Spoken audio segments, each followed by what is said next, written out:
Hey everybody, it's Wednesday. Welcome to the Hang Up. I'm Matt Dillahunty. This is my fucking show, and I'll do whatever the fuck I want. Oh wait, no, that's not how this thing's supposed to start. Hey, we'll get there eventually. I hope everybody's doing well. I got a handful of news items that I wanted to talk about. Every week we try to come up with a title for the show. What's Matt's Hang Up going to be? And in a little bit, I was like, can the left recover?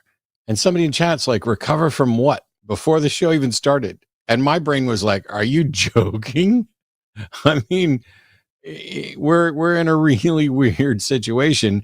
And the Orange Menace may actually get reelected despite arraignments and indictments and all kinds of other things. Look, there's a lot going on. And just before we went live, I watched a video of Mitch McConnell, who for the second time, while standing up answering questions in front of reporters, froze. And I don't just mean froze like had a moment.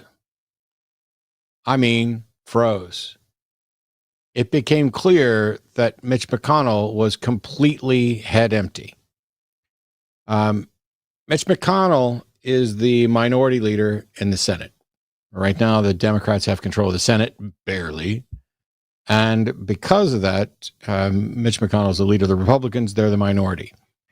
He's got a massive responsibility. If you watch and we're not going to run the clip here. I want to make sure, first of all, I'm not here to make fun of Mitch McConnell. I don't like the guy. I don't like his policies, but I don't wish him well. This is clearly a serious health issue.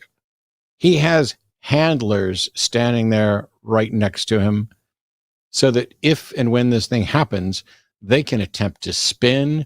Could you reporters speak up? Did you hear the question, Senator? Would you like to? Is there somebody else with a question? Things like that. Anything to deflect and distract from the fact that this individual is not home.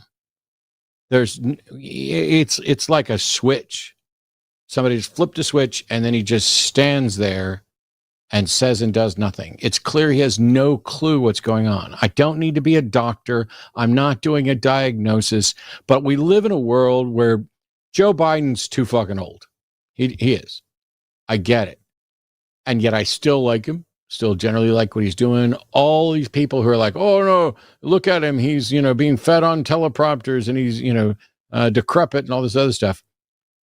Mitch McConnell Joe Biden can run laps and think laps around Mitch McConnell at the current moment because Mitch is basically a zombie in office. That's the way this appears. And I don't relish it. I'm not sitting here going, ha ha ha, look at what's happening. No, it's sad. It is very much the sort of thing that I fear most for my late life. And it's something that I have a great deal of empathy for amongst other people. But he can't do the job. Whether or not he survives to run for election again is separate from whether or not he can do the job. Whether he's a Democrat or a Republican, he's the Senate leader of one of the two main parties. And he is clearly incompetent and incapable of doing the job. Now, somebody in chat just said, Joe isn't really home though either. You're full of shit. For somebody in their 80s, they're going to have moments. Hell, I'm going to have moments right here at 54.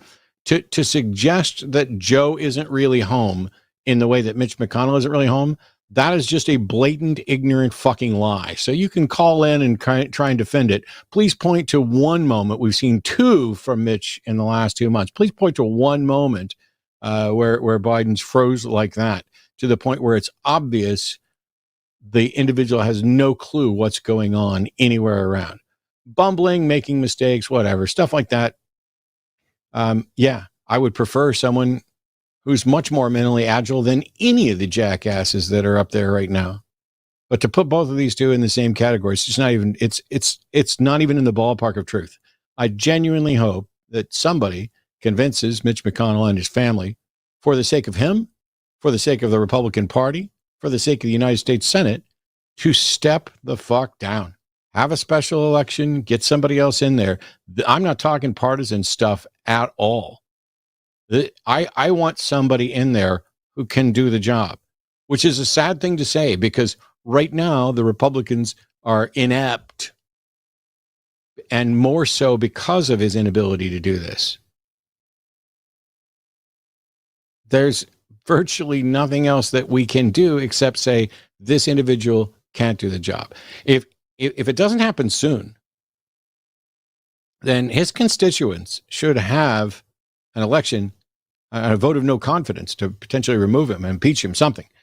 I'm not completely sure what the process is. I should have looked that up. My concern is that it's bad enough that we have Boebert and Marjorie Taylor Greene, a parade of ideologue idiots that are just gobbling Trump's scrotum on a daily basis. We saw this during the Republican primary debate with Vivek and others just sucking up to him left and right. That's an embarrassment. This is not an embarrassment. What's happening with Mitch McConnell is very clearly something serious and health related that needs to be addressed. I as much as I want the Republican Party to fail, I don't want it to fail like this.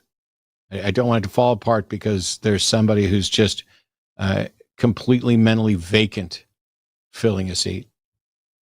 And so when they ask, hey, what is it that you think can the left recover from? Well, we've completely lost the United States Supreme Court, and that's going to last a generation. As it stands right now, Republicans control the House with 222 seats. There's one vacant Democrat seat. There's about to be a vacant Republican seat as another individual stepping down because of his wife's health concerns. So we'll lose we've lost a Democratic seat. We lost a Republican seat. There'll be special elections coming up. In the Senate, you have 48 Democrats and 3 independents holding a narrow majority over 49 Republicans. That's not really a good position to be in. It's better than, the inverse. It's better than being minority in both. But we're not able to be effective. The Republicans aren't able to be effective. The Democrats aren't able to be effective. I remember many, many years ago being able to have conversations where the difference between which party you were supporting came down to genuine disagreements or difficult questions about how do we make the world better. We're not having any difficult questions. We have a power struggle without anything substantive that decent people can disagree on. I mean, they're shutting down abortion despite the fact that the overwhelming majority of Americans don't want that. We look at data from various studies. We find that the Republicans are the ones that are speaking on behalf of a loud but vocal minority. None of their positions are particularly popular, and yet people keep voting for them. Why? It's because of a handful of positions that are immensely popular and will get people to vote against their own self-interest. Now, before we dig on a million political things here, by the way, phone lines are open. We'll be taking calls during this. And if you want to call in to talk about, your religion or your supernatural beliefs or anything like that, by all means, we will still continue to put theists first. But I'm genuinely curious as to, if you're somebody who's like last week, Jimmy and Forrest sat in here while I was gone on vacation, or that was 2 weeks ago, I suppose, and took calls from Trump supporters who couldn't name a single thing that Trump had done that they approved of, who, when they rattled off a list of things that Trump had done that were problematic, they agreed, oh, yes, all of those things are bad, but I still like Trump, and I think he's a patriot despite this. And it was just, it was incredibly difficult to listen to because I don't understand. It's like facts don't matter. data doesn't matter, or data don't matter. And we're just all, me included, on autopilot. Right bad, right good, left good. Dems bad, Dems good, right, Republicans good, Republicans bad. This is bad. And we all know that we had good reasons for getting to where we are now, but we've been beaten into submission to the point where I can't keep any of it straight. I do enough. I'm doing a debate Friday night on secular humanism versus Islam. Which one's better for the world? I'm doing another debate 2 weeks after that in Houston with one of the most awful Muslim apologists on the planet. Hopefully this will be the one and only time. Well, this will be probably the only time that I actually engage in a debate with this individual. I'm focused on those issues. And when it comes to these other issues, I do my best to keep up, but it's overwhelming. And I just released a video that I put together for BajaCon, looking back at my 20 years in the movement. I'm talking about, there's still a lot of work to do. And we still need people working on the secularization of the world, the normalcy of atheist, free-thinking, secular humanist community. But the planet's also burning. Like we just had 40 some odd days in a row here in Austin of temperatures over 100 degrees. That doesn't happen. I mean, don't get me wrong, Austin can be hot.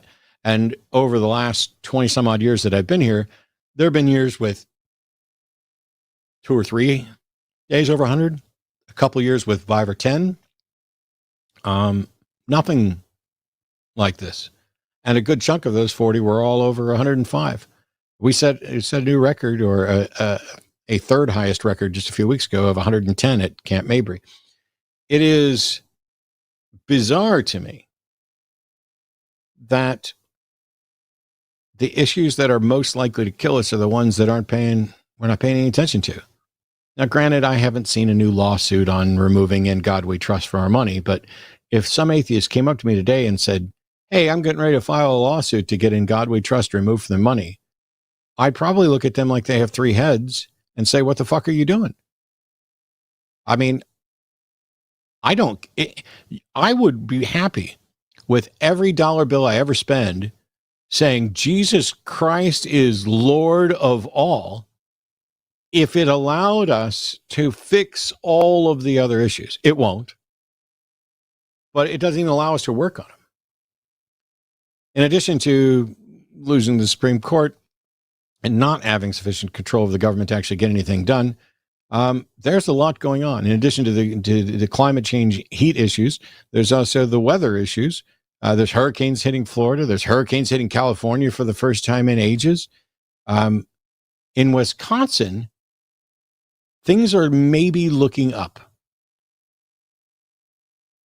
In Wisconsin, the makeup of the Supreme Court of that state has shifted so that there are now 4 Democrats and 3 Republicans. Wisconsin's Supreme Court is a 7-justice court, and they are elected to 10-year terms. And the liberal group essentially took over at the beginning of August. And I'll read from a couple of articles real quick.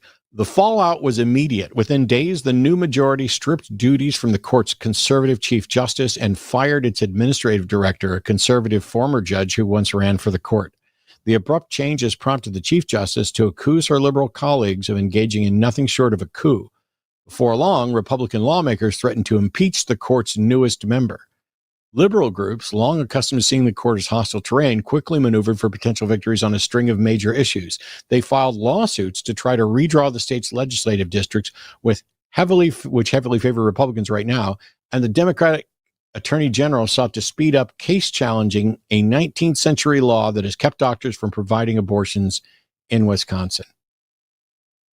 I don't know what's going to happen in Wisconsin, but that court has now become a political football, and a big one. Now, I can't wait. Hopefully, I'll be able to get Andrew Seidel on here before too long, because I know that he has a lot of thoughts on this and a lot of expertise there, not the least of which from being a citizen of that state at some point or another. But we had to elect people to a Supreme Court. They got in and they had a 4-3 majority, and they did what they could to legally make the court address issues that favored their political leanings. It's undeniable. Courts are just going to be political. That's just the way it's going to be.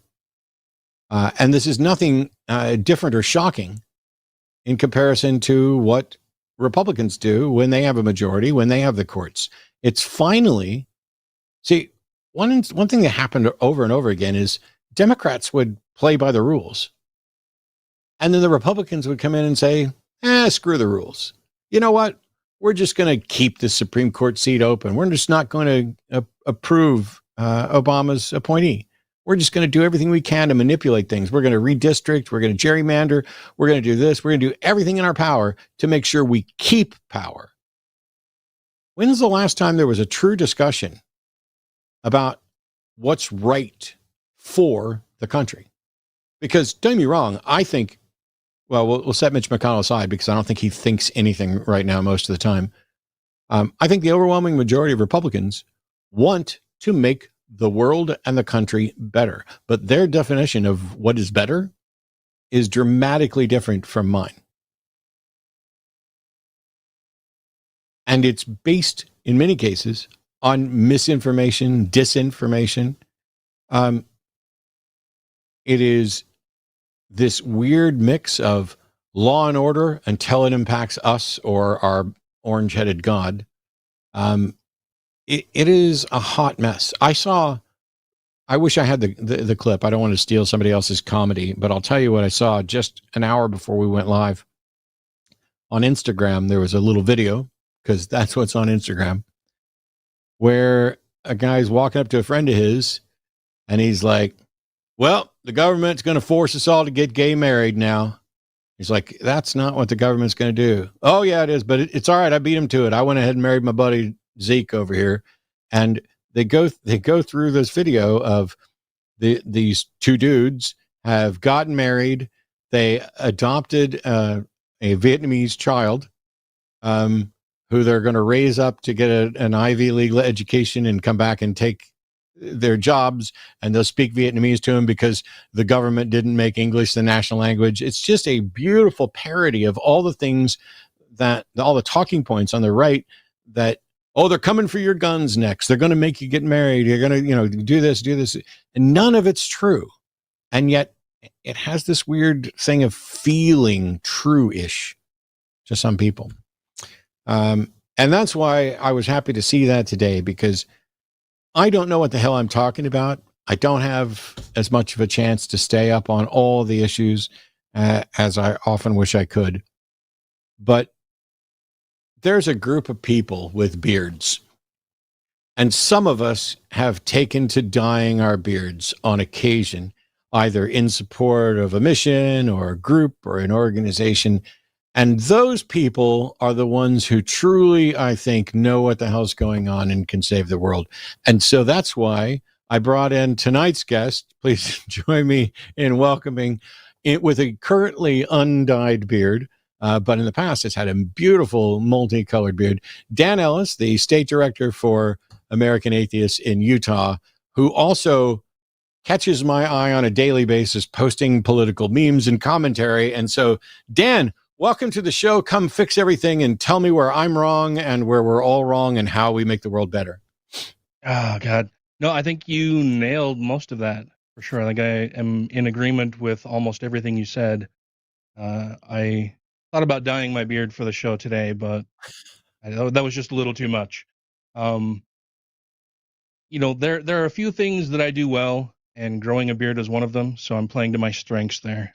That's right. But you mentioned Mitch McConnell having 2 episodes. That's 2 episodes in as many months, and that's public that we know of. That we know of. So those are the 2 incidents that we know of that happened publicly. How many times has he had similar incidents in private that we have no idea about? I'm sure that this happens pretty damn regularly, especially based on the responses and how people around him react when these types of things happen. There's a little bit of a beat. People give him some time to try to recover, but then there's, like you said, always somebody right there to catch him before he falls and to try to paint over what has just happened and cover for him. And that's inexcusable. They all know, they all understand that he is incapable of doing the job he's there to do, and they're not allowing him to exit gracefully. He's going to be Yeah. there until he dies in them. And I think, unfortunately, well, depending on your point of view politically, I think he's probably going to die in office before the end of the year, just based on what we've seen publicly over the last couple months. Yeah, it's really, I'm a huge West Wing fan. I've watched the entire series start to finish 10 times, I think, over the past 20 some odd years. And there's an episode I'm reminded of where the Chief Justice of the Supreme Court starts writing his opinions in verse, various types of tetrameter and pentameter and all this other stuff. And it's very clear that he's, not with it. And it's a little bit amusing. But it noted that they couldn't do anything about it. They can't even, matter of fact, I think the quote from the episode was, you don't even have the right to ask him to change his lunch order, let alone ask him to retire or resign.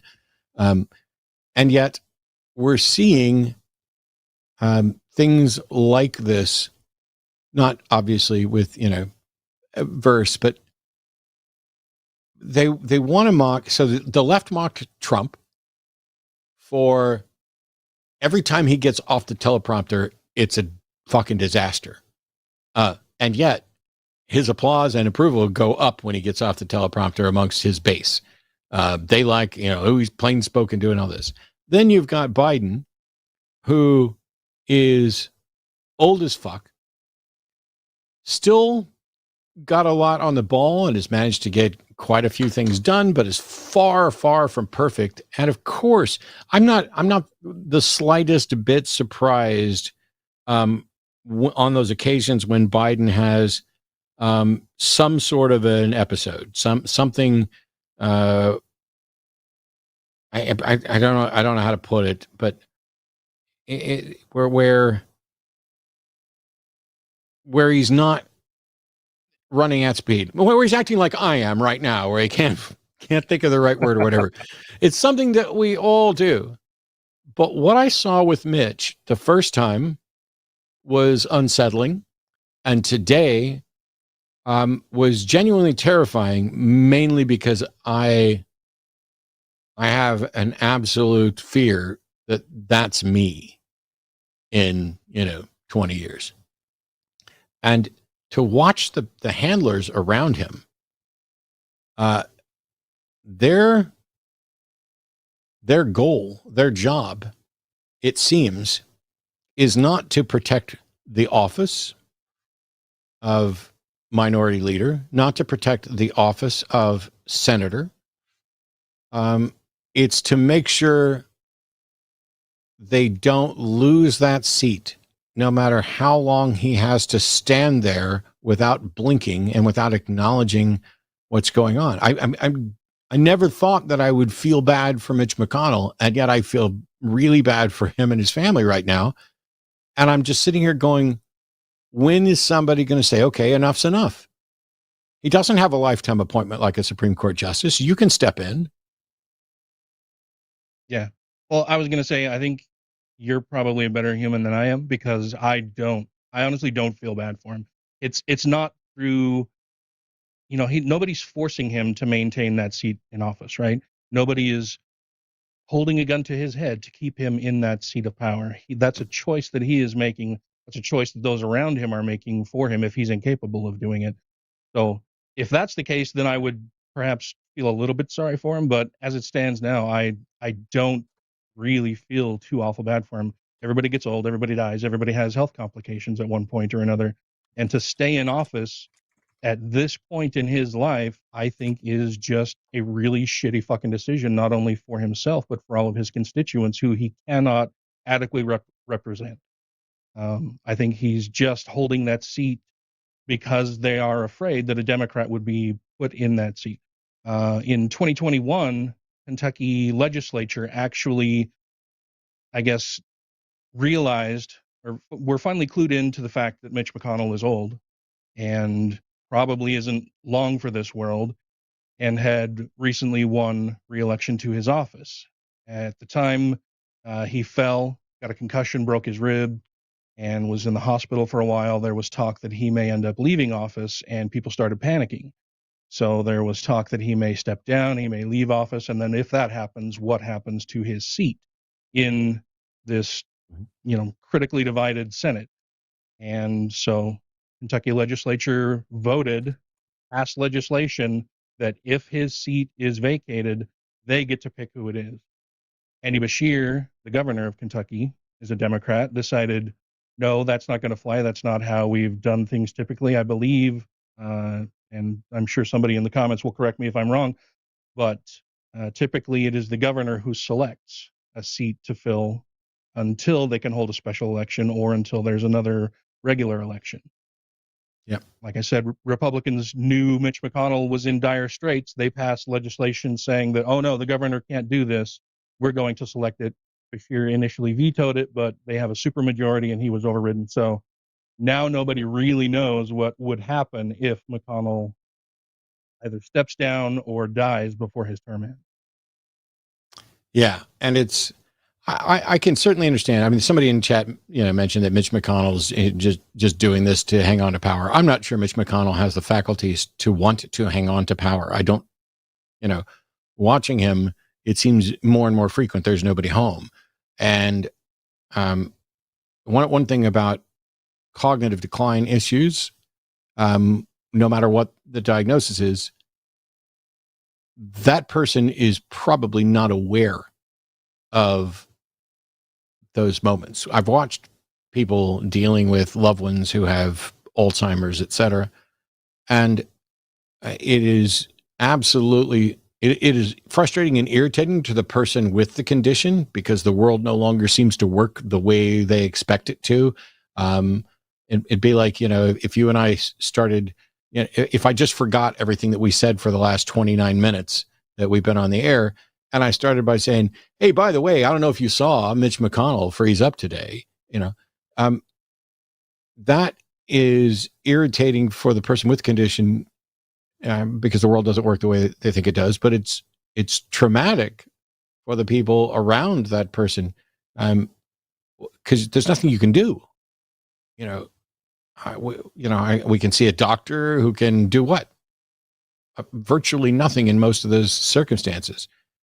And it's very frustrating for me, not because I might end up there that way, which, that's a possibility. But I can remember when there was honor in saying, hey, I'm going to step aside from my duty that I was elected to because I have a condition or my wife has a condition or my husband has a condition or my partner has a condition, whatever it is. There's somebody doing it right now in the house. And yet we've gotten so absolutely divisive that I was watching people laugh and dance and everything else. And I get it. You have whatever reaction you have. And Mitch McConnell has been an awful fucking person. And I've probably wished ill on him at some point in the past. But I'm looking at the state of the world right now, and it's like, welcome to Wednesday. It's the hang up. This is where I come for therapy from my guests and from the callers and the people in chat, because I remember sitting on stage just a month before the 2016 election and saying, no, there's no way in hell Donald Trump can win. Dawkins and I were in Vancouver doing a Q&A, and somebody asked about it, and I was like, that's just not going to happen. And I was wrong. And I was wrong about a lot of other things too. I was wrong about them overturning Roe v. Wade. I was wrong about, and I knew and preached the importance of the Supreme Court. And it's like, where do we go from here? I did this. Can the left recover? Can sense recover? Is it possible for us to get back to a point, or were we ever even there? Am I doing the good old days fallacy here? Where there was genuine cooperation,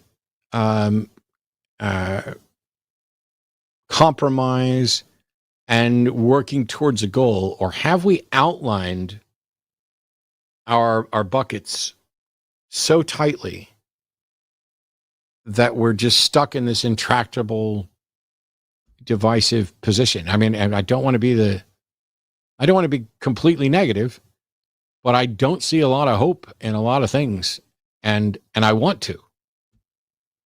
Yeah, I agree. It would be great to be able to hold out hope, and I still do. I was reminded of a quote. I'm in a training class for work this week, all about critical thinking. So that's going great. I'm having a great time in that class. Yeah, it's awesome.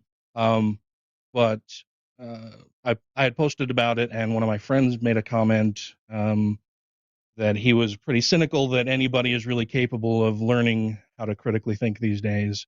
And there was a quote that sprang to mind. And initially I thought, oh, that's really clever. I must have come up with that. And then after I typed it out initially and then thought, no, that sounds a little too on the nose.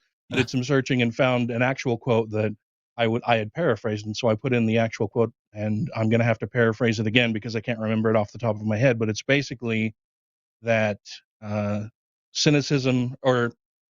critical thinking without hope is cynicism, and cynicism without, oh geez, now I'm just going to murder it.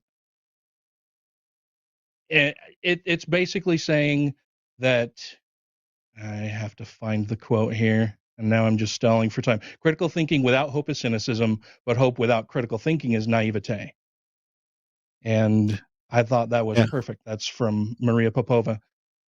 That's and pretty good. I think we can be hopeful that things will change, but I think that we've gotten to a point over the last 40 to 50 years. I remember when Reagan was in office, and that's the president that I grew up with when I was younger. That was the guy who was in office when I first started really paying attention to politics. And I think over the last 4 to 5 decades, we've just ratcheted up the rhetoric so much. It used to be, back in the good old days, that people on the Capitol or at Capitol Hill would, exchange rhetoric with each other, try to bring people to their side, throwing red meat out for their base. But there was camaraderie within the Senate and House chambers. There were, they could disagree vehemently on policy issues and the best way to try to improve America, but at the end of the day, they were all still pretty much friends. They could get along, they could have disagreements, they could leave those disagreements amicably.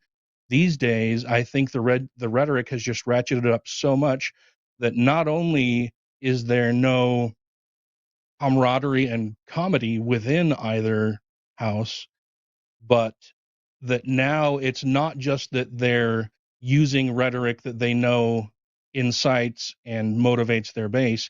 It's shit that they actually believe. They actually believe, I think, a lot of them, and this isn't, of course, this doesn't count for everybody in either Congress or in either the House or the Senate, but there are, by and large, more and more people entering politics who believe the shit that they're saying, who think that the other side is absolutely evil and has to be not only to have their policies done away with, but to do away with those people in general. We hear that type of shit coming from people like Marjorie Taylor Greene, from the whole cohort that came in with her, starting with the Tea Party. I think that's when things really, really went downhill in Congress. And it's one of those things. Certainly, I'm guilty of it as well. I mean, we're all prone to exaggerate a bit, but when we were pointing out the seriousness of potentially losing the Supreme Court, of overturning Roe, of talking about how individuals who want a world where the entire queer community is marginalized, not in the public realm, not subjected to equal rights and equal treatment, things like that. And we look at that and we say, that's evil. That goal is not about a better world. It's about your ideology and imposing your view of particular groups of people, and then setting up a world that does not treat them as equals. That is very different. And I don't know how else to explain this. When people are like, "Oh, you're on the left. You're on the woke left. You're a liberal, progressive, woke left, idiot, and you just want anything goes." Well, no, but let's take a look at the anything goes model for a second. The sort of things that I would like to permit, how does it harm you in any way? How does me allowing people to identify with their correct gender, regardless of what they were assigned at birth or what somebody else thinks they are, or what some stodgy old scientist wants to say about sex and genetics, as if that were relative at all, because trans people aren't claiming to be cis. It's so funny. But what are your gametes? What are your chromosomes? What fucking difference does it make? I'm not claiming that there are certain ways. Matter of fact, I've already told you, for a trans person, by virtue of saying I'm trans, is saying, hey, there's something about me that's different from what you would expect, given the antiquated ideas. And if you were only looking at, my DNA, with the limited knowledge you have now, if you had a complete knowledge of DNA, maybe you'd be able to find it. Oh, here it is. Here's the thing that makes somebody cis or trans or whatever. It is strange to me that for advocating for more freedom, for more equality, for liberty to live your life the way you want, all of a sudden that is vilified by a group of people whose view of a better America is evidently, I hate using the fascist label, but their view of a better America is one where it does not include the diversity and a plurality and equality and liberty. It's like, no, we need this to be God's country. Or if they're not doing it for a particular religious ideology, it's no. This is the cookie cutter mold of the future that we have to have, and anything short of that is just evil. I don't know how people became convinced of that, and I'm not sure what to do to change their minds, other than having the conversations. Yeah, well, and that's what makes it really difficult too, because in years past we all had mutual sources of information, right? We had three major networks. The internet wasn't around. These days, people separate themselves into what one of my friends clued me into as referring to them as deliberative enclaves, where you can pick and choose the information that you're receiving. If it doesn't align with what you want to hear, you just go to another source who tells you what you want to hear, who confirms what you already believe. And if you're a shitty person, it's just going to confirm those shitty beliefs that you have and make you an even shittier person. Yeah. It's this thing where we no longer have a shared reality. You can create your own reality based on whatever enclave, whatever deliberative enclave you decide to join, whatever group you decide to claim, whatever group will have you as a member. And I think it's a really frightening and frustrating place to be in, because there are no good solutions. Yeah, go ahead. No, I was just finish your thought, please. Oh, well, I had mentioned before that Reagan was the president that I grew up with, and that over the years I've seen just how entrenched people get in their positions, and how much farther we are growing apart from each other. We're not, and I don't want to both sides of this thing, because everybody says, oh, well, nobody listens to people on the right, and the right says, oh, no, the left says nobody listens to them, the right says nobody listens to them. I go out of my way, and I know for the vast majority of friends that I have and people that I know, we go out of our way to not only hear information coming from people on our side, but also from the other side, because we want to make sure that we are well informed. We don't want to misrepresent what other people are saying, doing, believing, and how they're living their lives. If they're doing something harmful, we want to know about it. And so we do go out and we do take in information from disparate sources, not just information from the left. I every Sunday I watch, I think, 5 or 6 different news programs, and at least one of them is from a very conservative outlet. And it's because I want to know what kind of bullshit talking points I'm going to have to learn about and keep up with over the next week. Frank Wilhoit, and this is a quote that one of my friends uses quite a bit, said that conservatism consists of exactly one proposition. There must be in-groups whom the law protects but does not bind, alongside out-groups whom the law binds but does not protect. And that seems increasingly true every single day. When I grew up, Republicans and people on the right, conservatism in general, was all about small government. We want a government small enough to drown in the bathtub. It was all about libertarian values. You do you, I do me. As long as we're not harming each other, that's all fine and good. And now I see conservatism slipping more and more in line with just outright fascism. That if you don't do the things that I want you to do, I will create laws that will force you to do that. I will create laws that bind you, but and protect me from you, but the reverse is not true. I'm going to force you to live your life according to the way I live my life, and I think you should live yours. Yeah, that's a wild thing, because neither one of us are trying to get anybody to be, forcibly atheist or secular or liberal or anything else. I'd much rather convince people. I tell you what, believe it or not, we've been going for 45 minutes. We have no solutions in place. I'm incredibly disappointed in our ability to solve all the world's problems, but we've got callers who are on hold, and I want to get to those callers. Let me say a couple things before we start with calls. First of all, if you're not aware, you're watching The Hang Up. This is my show here on this network, The Line. Please like and subscribe, not necessarily for this show, but also for all of the other shows that are here as well.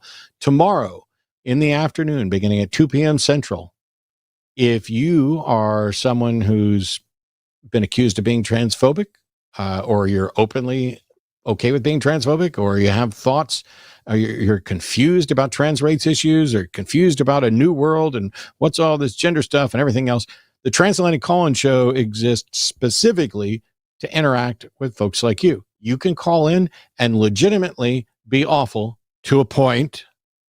To a point. The recognition is that not everybody is fully aware of the right way to phrase things or the right language to use. And the language that we use changes over time.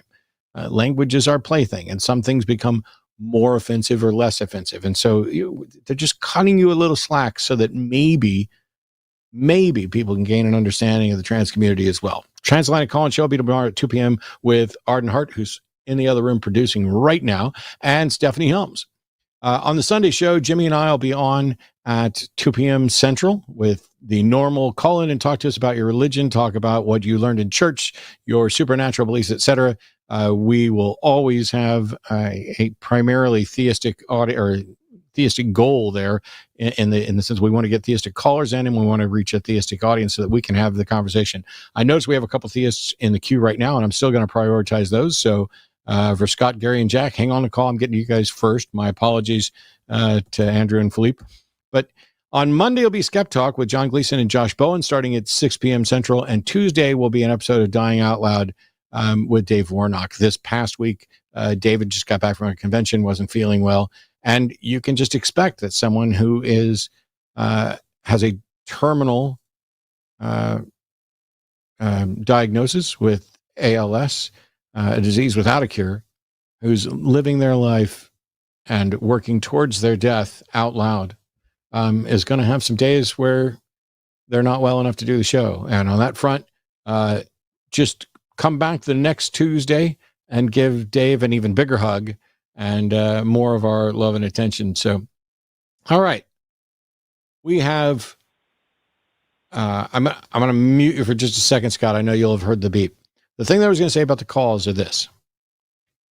I'm going to try something slightly different today. First of all, Dan probably knows more and is more up to speed on most of the issues that we're going to get politically than I am, which is why he's here. You guys know me. I bring in my friends. I bring in experts. I bring in the people who I respect who know more about stuff than I do so that you guys can benefit from it.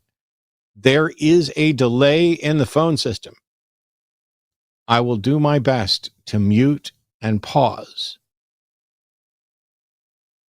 I genuinely would like us to find something in the ballpark of common ground, whether we start talking about what kind of world we want, because if we find out we're just at odds, if you want a world where Jesus governs everything, we're just not going to agree. And that's okay. You can be wrong. But when we're having these conversations, none of us are going to be experts on all this. We're not going to have statistics on everything. We're not going to know everything. We're not going to be able to look everything up while we're live. I tell you what I'll do is every time I feel like I'm going to interrupt or no, it's bullshit or whatever else that I would normally do, I'm going to take a breath and leave some space and some air in the conversation. But this is not the show to call in and know nothing while advocating for things that we reject. So Scott in Arizona is a theist, pronouns are he, him, who has question about how everybody's distracted. So welcome, Scott. You are on with Dan and Matt. Yeah, I just wanted to say I think, divide and conquer has been going on for a long time. The head of the snake's always going to eat the tail, and people just don't notice until it's their turn, unfortunately. So I guess that's where I want to start. What's the head of the snake? Hello?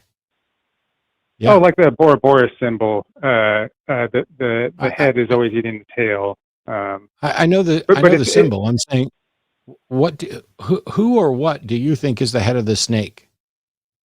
Might has always been right. So whoever has the power, whoever has the money, I don't think we know of those people actually. I think they're kind of, if you read the book The Prince, like anyone that's smart that has power, you delegate the power basically to people that, people will see. And if they go after that person, that they kill the kings and stuff, but they don't kill the real people with the power, basically. And it's been going on since eons. They've mastered it, basically.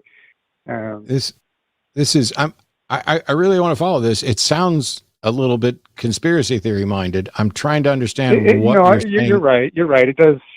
Everything I'm going to say is probably going to sound pretty crazy to everyone. I totally realize that.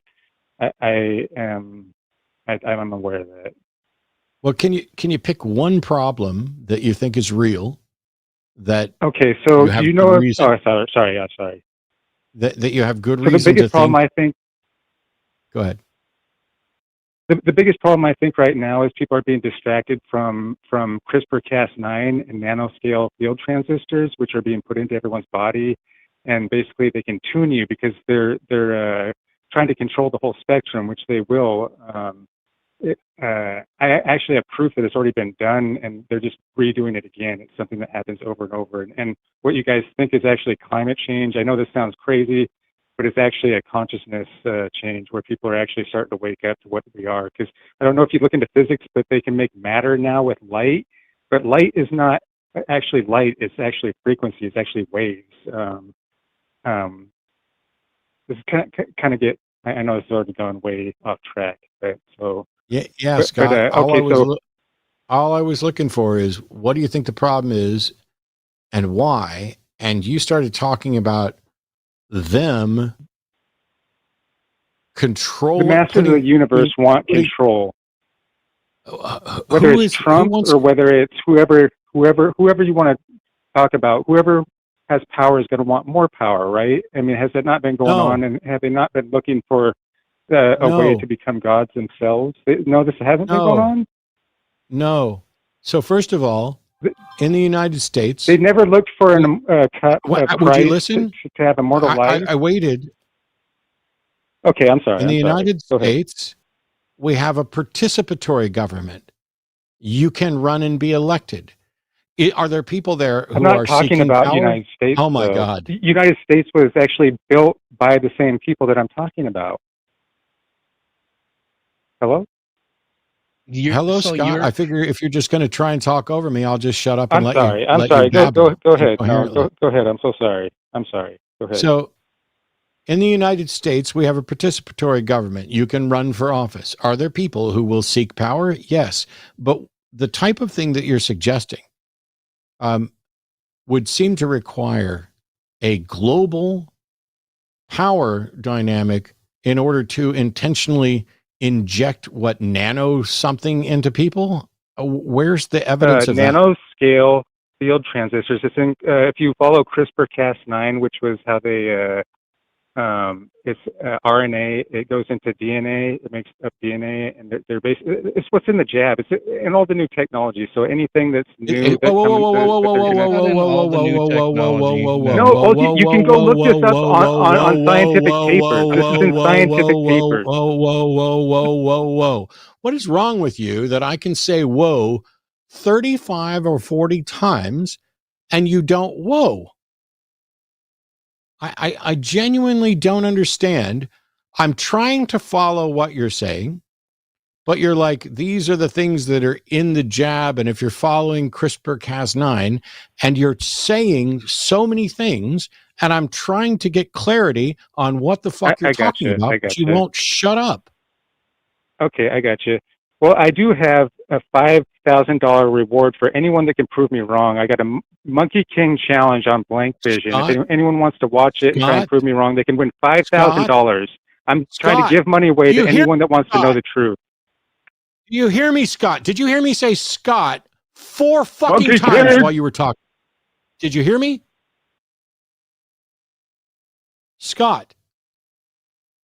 What did he say? Whatever he said at the end, he hung up. This was him basically, I'm so sorry, Dan, and everybody else. This is either someone who is unstable. I'm not here to diagnose people. Or someone who just was doing a prank call. I've got a $5,000 reward up for anybody who can prove me wrong. The interesting thing is, that's not how proof works. If you have an unfalsifiable proposition, saying that you have a $5,000 reward to anybody who can prove you wrong doesn't tell me anything other than you're never going to give up that $5,000 because you have an unfalsifiable proposition. Here, I have $5,000 to anybody who can scientifically confirm anything supernatural. Actually, I don't have $5,000, but if I had $5,000, I would put it up for anybody who can confirm anything supernatural. I don't think it's possible. It'd be worth $5,000 for somebody to make that possible. But if I sit here and I do not say there is no such thing as the supernatural. I do not say that. I do not say the supernatural is not real. What I'll say is the supernatural hasn't been demonstrated to be real, and I do not believe that it's real. But if I were to say, I know that the supernatural is false and I've got $5,000 to prove anybody, if anybody can prove me wrong, that's what you sounded like. You sounded like the person who wants to bolster their confidence in their garbage, unfalsifiable proposition. So I have no idea whether or not that person was serious. Well, what struck me, but it's embarrassing. What struck me is that he mentioned several times that this is going to sound crazy, as if that somehow excuses the rest of the crazy that followed. Like, you can warn somebody that you're going to be spewing some crazy shit. That doesn't make it any less crazy. And not being able to explain even one little bit of what he was talking about, like there were so many things. He started talking about climate change isn't real. It's just what we're just waking up to finally realize what, like, I couldn't follow much of anything that he was saying other than that it sounded like he's just been horribly misinformed. He's been siloed into a deliberative enclave full of conspiracy theorists who are just throwing all kinds of shit out at the wall and seeing what will stick. And most things are sticking for him. There was no coherent anything in anything that he said. I couldn't follow any of it. I really and it wasn't want like he even somebody. asked a question. It was just a bunch of rambling nonsense. Yeah, I genuinely want somebody. Maybe we'll do it later. To go back and find out what it was he said at the end, because it's almost like a Baba Booey moment. And but it's really strange. Anyway, we've got other callers, and I'm more optimistic about some of them. Gary in Pennsylvania is a theist, pronouns are he, him, who thinks that the left and the right have no hope. So welcome, Gary. Who's left with hope? Does anybody have hope? I really enjoyed your show. I love everything you're saying, and I have a little bit of a joke. This gentleman, the previous caller, there's your proof for the supernatural, because that wasn't human. Yes, but lots of things may not be human and yet aren't supernatural, so that doesn't prove the supernatural. Right. That's just a joke. Yeah. But I grew up watching PBS NewsHour with Jim Lehrer, and I loved politics. Political science has really taken a different turn now, where you have extremism and delusion. And delusion is a big word that I'm using, where people are so caught up in a lie, they actually truly believe it. And that's why I say the left and the right don't have hope, because I find that the right has the delusion, but the left have their own separate problems. But it's not that of delusion. It's just more of, I guess, unfettered pleasures, I guess, and freedoms, which can erode some of the norms, and it causes, I guess, concern on the other side. But I think one side's deluded, and the other side is kind of pushing the limits on freedoms of behavior, which both are equally damaging. So wait, so natural you're saying laws that, of hang on. So you're saying the delusions on the right are equally damaging to the freedom push on the left? I don't know how you determine that, but let's try to sort this out. We're in two different categories. Yeah. Sure. You're comparing to, what is one thing where the left's freedom view is harmful? This is just my belief that the right to choose life at a high scale, millions of children not being able to live, also same sex, which would reduce the population. These are all things that can kind of hurt our existence. If we all decided to be same sex, we would only have one generation left. Although it's a choice, but naturally, if we all decided to live that way. Gary, I need clarity on what you just said, because it doesn't make any sense. When you said choose life at a high scale, I don't know what the hell you're talking about. But also when you say same sex reduces population, and if we all chose to be same sex, what the hell does it mean to choose to be same sex? Our partners are, but I'll go back to the first part.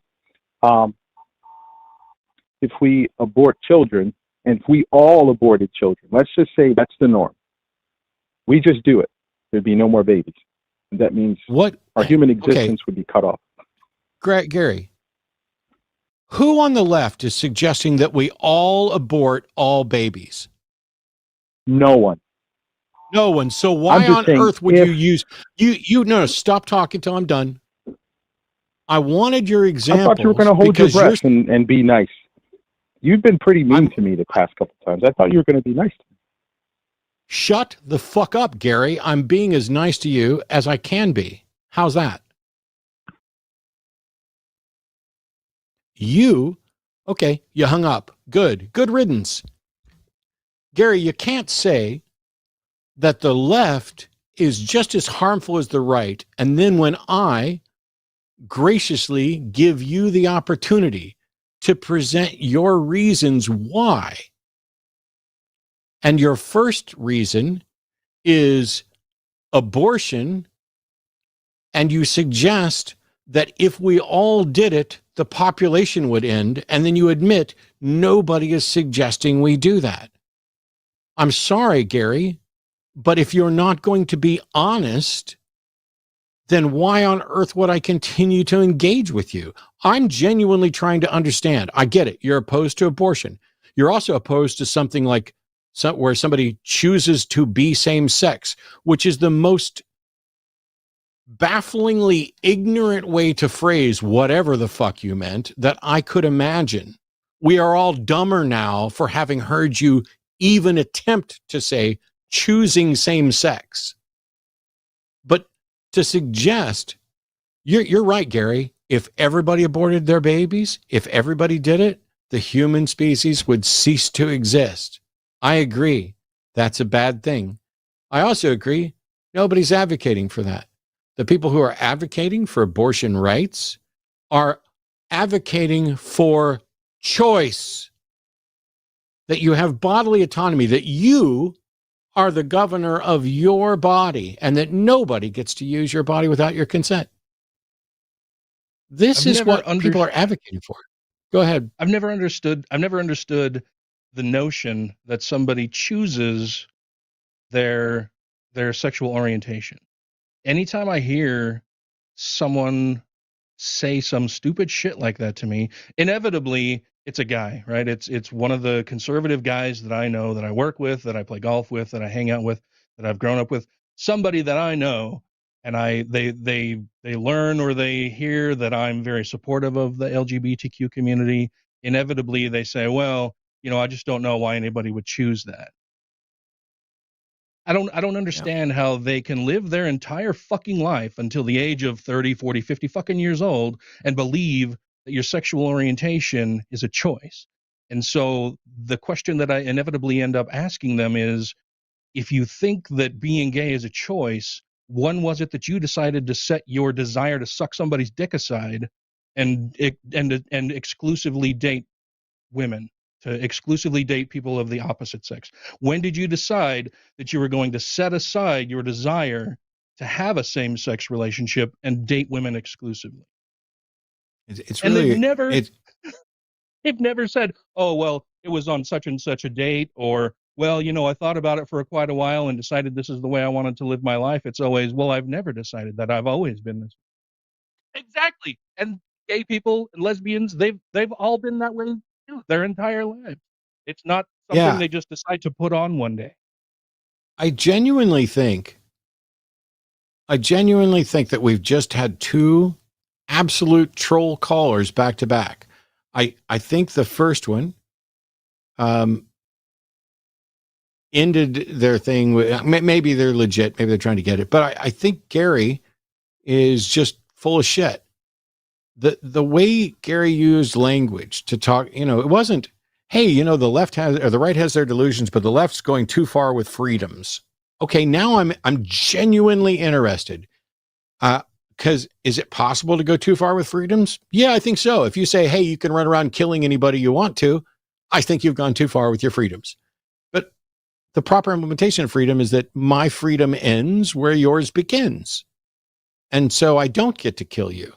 I can call you names. I can hang up on you. I can move on to another caller. I can tell people that Gary is one of the stupidest people I've ever had the displeasure of having a conversation with on any of my shows.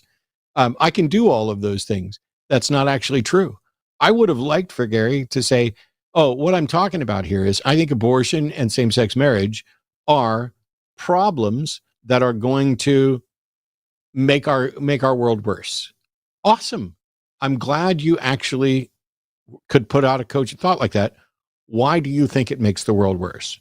Well, eventually we'll go extinct. Okay, so first of all, I'm not necessarily convinced that us going extinct is necessarily a bad thing for the rest of the universe, but I'm opposed to it just the same. I would like for humans to not go extinct, if for no other reason than I'm fucking one of them. That just makes sense to me. But saying you are free to marry whoever you want doesn't mean we're going extinct unless you think everybody's gay. Unless Gary is really gay and really hates babies, and he's afraid that everybody else is just like him and now they're all just going to marry. It's like, I almost feel like I'm being parodied by the Instagram video that I watched at the beginning before the show, where it's like the government's forcing us to get gay married. I genuinely think that. I don't get it. I don't understand. Does Gary think that we have a population problem right now, that there aren't enough people in the world for whatever reason? Like, what, and if population begins to decline, what are the consequences of that? How is that a bad thing? And if population increases, like, all of these questions are great questions that I wish he would have stuck around to hear and then provide some kind of cogent answer for, because it sounds like Gary just hasn't critically thought about any of this. I'm telling you, look, if you're on the right, I don't care if you're a Trump supporter or just generally on the right or conservative, if you have a serious political disagreement with Dan and myself, and who knows, there are probably a number of things that Dan and I don't agree on, it's fine. But if you are on the right and you have a serious disagreement, I would love to have the conversation to find out, do we have a different view of what a better world is? If so, then we can have a discussion about what this, our imagined utopia might look like. But if you and I have a similar view about what a better world looks like, what's keeping us from agreeing on how to get there? I genuinely, like, I don't know how else to say this. I would love to have one of those conversations ever. But when I ask you to defend what you're saying, you can't just babble incoherently and get mad when I interrupt to get clarification on what you said. But let's try again. It's like anytime I try to have a policy discussion with somebody who is on the far right spectrum of politics. For example, they'll say, well, I understand Donald Trump has some problems, some issues. I may not have always liked how he said what he was saying, how he presented it, but man, I sure really loved his policy. I may disagree with the way he spoke or the way he treated people, but I really thought his policies were great. Yeah. I'll ask them, what policies are you talking about? What policies of his did you really enjoy? What policies would you like to see come back that are no longer in place? Not a single fucking person that I've asked that question of has been able to give me even one fucking policy that they loved of Trump's that they would like to see come back or that they think is gone. None of them. It's their fallback bullshit talking point that somebody said to them somewhere or they heard somebody else say, and they're just parroting it back. They don't fucking know what they're talking about. Yeah. And I fully acknowledge I don't know enough. I have paid less attention to most of what Biden's done than I did when I was paying attention to what Trump had done. And that's quite often because when I hear, well, oh, we passed a $1.2 trillion bipartisan infrastructure package. Okay. All of those words put together form a sentence that I think is already probably a good thing. I haven't looked into the specifics of that infrastructure package, but I think I'm in favor of that. And so for Biden to list that amongst his accomplishments, I don't feel a need to dig deeper. If there's something fundamentally wrong with that infrastructure package, I would like to know about it. But nobody's got time to study up on everything. It's like, oh, it's why we do the McNuggets and the bumper stickers. Oh, I'm pro-life. Oh, I'm pro-choice. I'm this. I'm a Republican with a big capital R, and I'm a Democrat with a capital D. And we've put ourselves in these boxes so much. And maybe we have to be. I don't know. There's callers. Let's get to callers. I would love for real callers, even ones that I seriously disagree with. But Jack in Maryland, also a theist, pronouns him, who's worried the left won't recover. Me too. But welcome, Jack. You're on with Ann and Matt. Yeah, it's been a rough night for finding common ground. It sounds like just listening to the calls. So you guys can hear me, right? You want to just stop the call right here and say we both agree the left doesn't seem to be able to recover, and although I think that you might think that's a bad thing for different reasons than I do. Yeah, I mean, I'm guessing you saw in the notes that I'm more on the right, correct? Yeah. Was that written down? Yeah. Or? Okay. Yeah. Yeah. Well, I don't know. Maybe some of the same reasons, Matt. By the way, can I just ask real quick? Your friend's name is Dan, right? I'm sorry. I've watched you for Correct. a couple years, Matt, but I haven't. Okay. Well, nice to meet you, or meet you over the phone, Dan. Nice but to yeah, meet you as far also. as Thanks. the but yeah, as far as the left, not being able to recover as an issue for me is, look, I'm not a person who ties themselves in knots over all the political radicalism that's come up over the last few years, but there is a degree of it where it seems like we're kind of maneuvering towards more Civil War stuff. And the truth is, I have people I care about on both sides of the aisle, and I kind of think in order for any of this to function, you do need to have a strong left that people don't shit themselves in fear over voting for, and you need a right that's kind of the same way. I don't want to oversell as much of a centrist as I am. I'm really not, but I do broadly care, that if the left can recover, and if that makes any sense. Sure.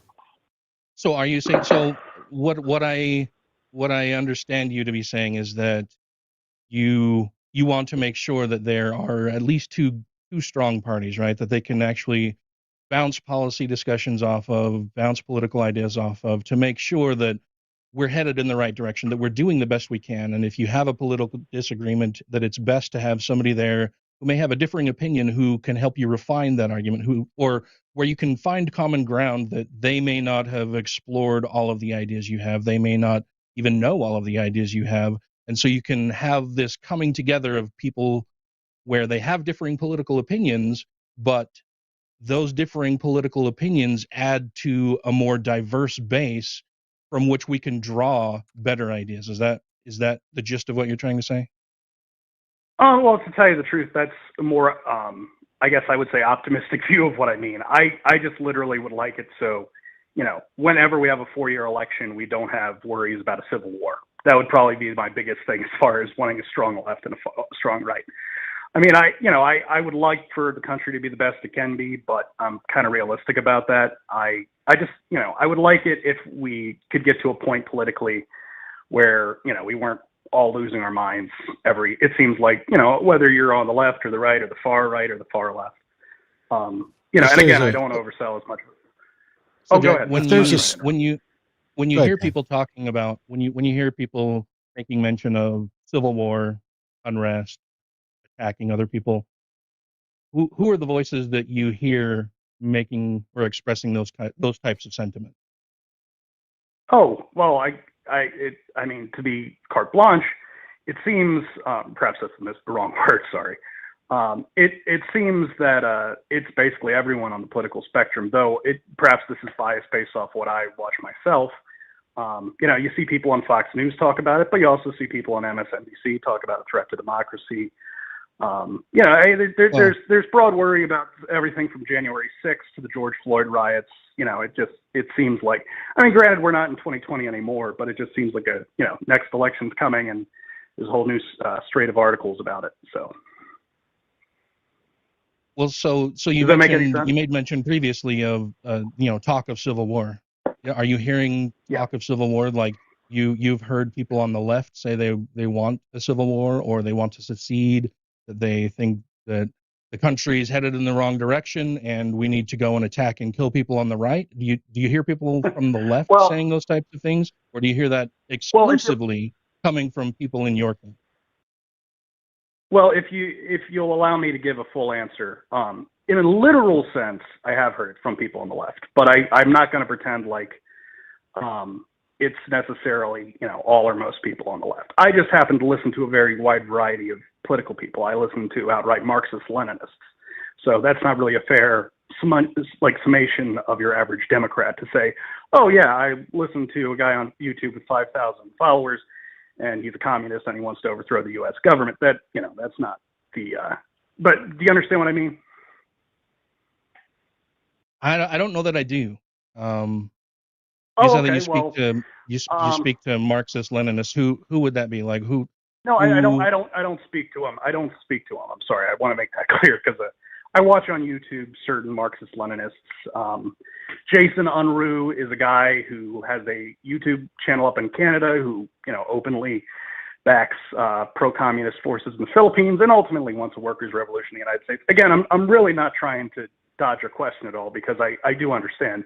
I'm not pretending this is a mainstream Marxist view, or Democratic view at all.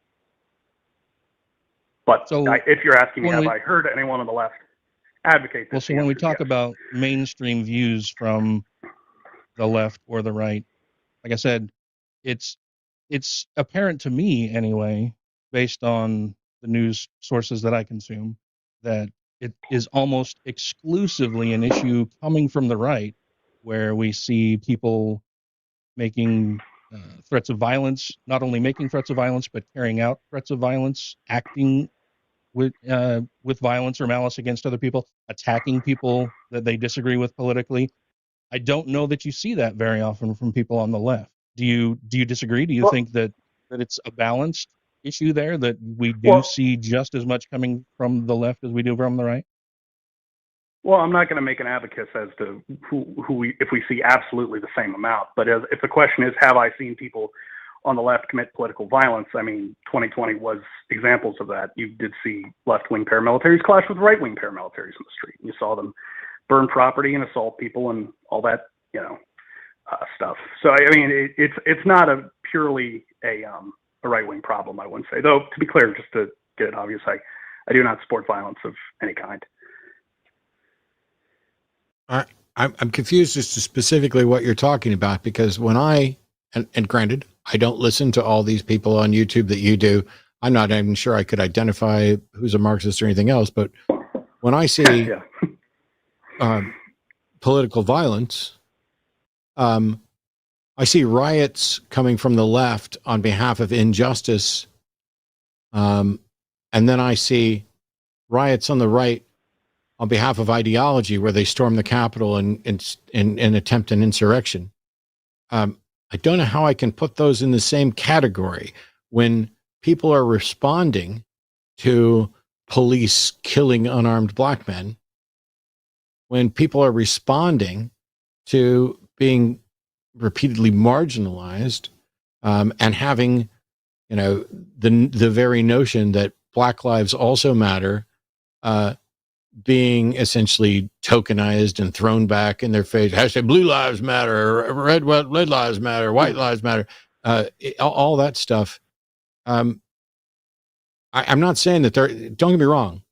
I'll fully agree with you. There are some batshit people on the left who I can't stand and who do terrible things. And I spend probably more time correcting atheists on bad arguments and leftists on doing things that I don't think are helping us, as I do anywhere in dealing with right-wing stuff. But what left-wing political violence are you seeing that isn't a result or a response to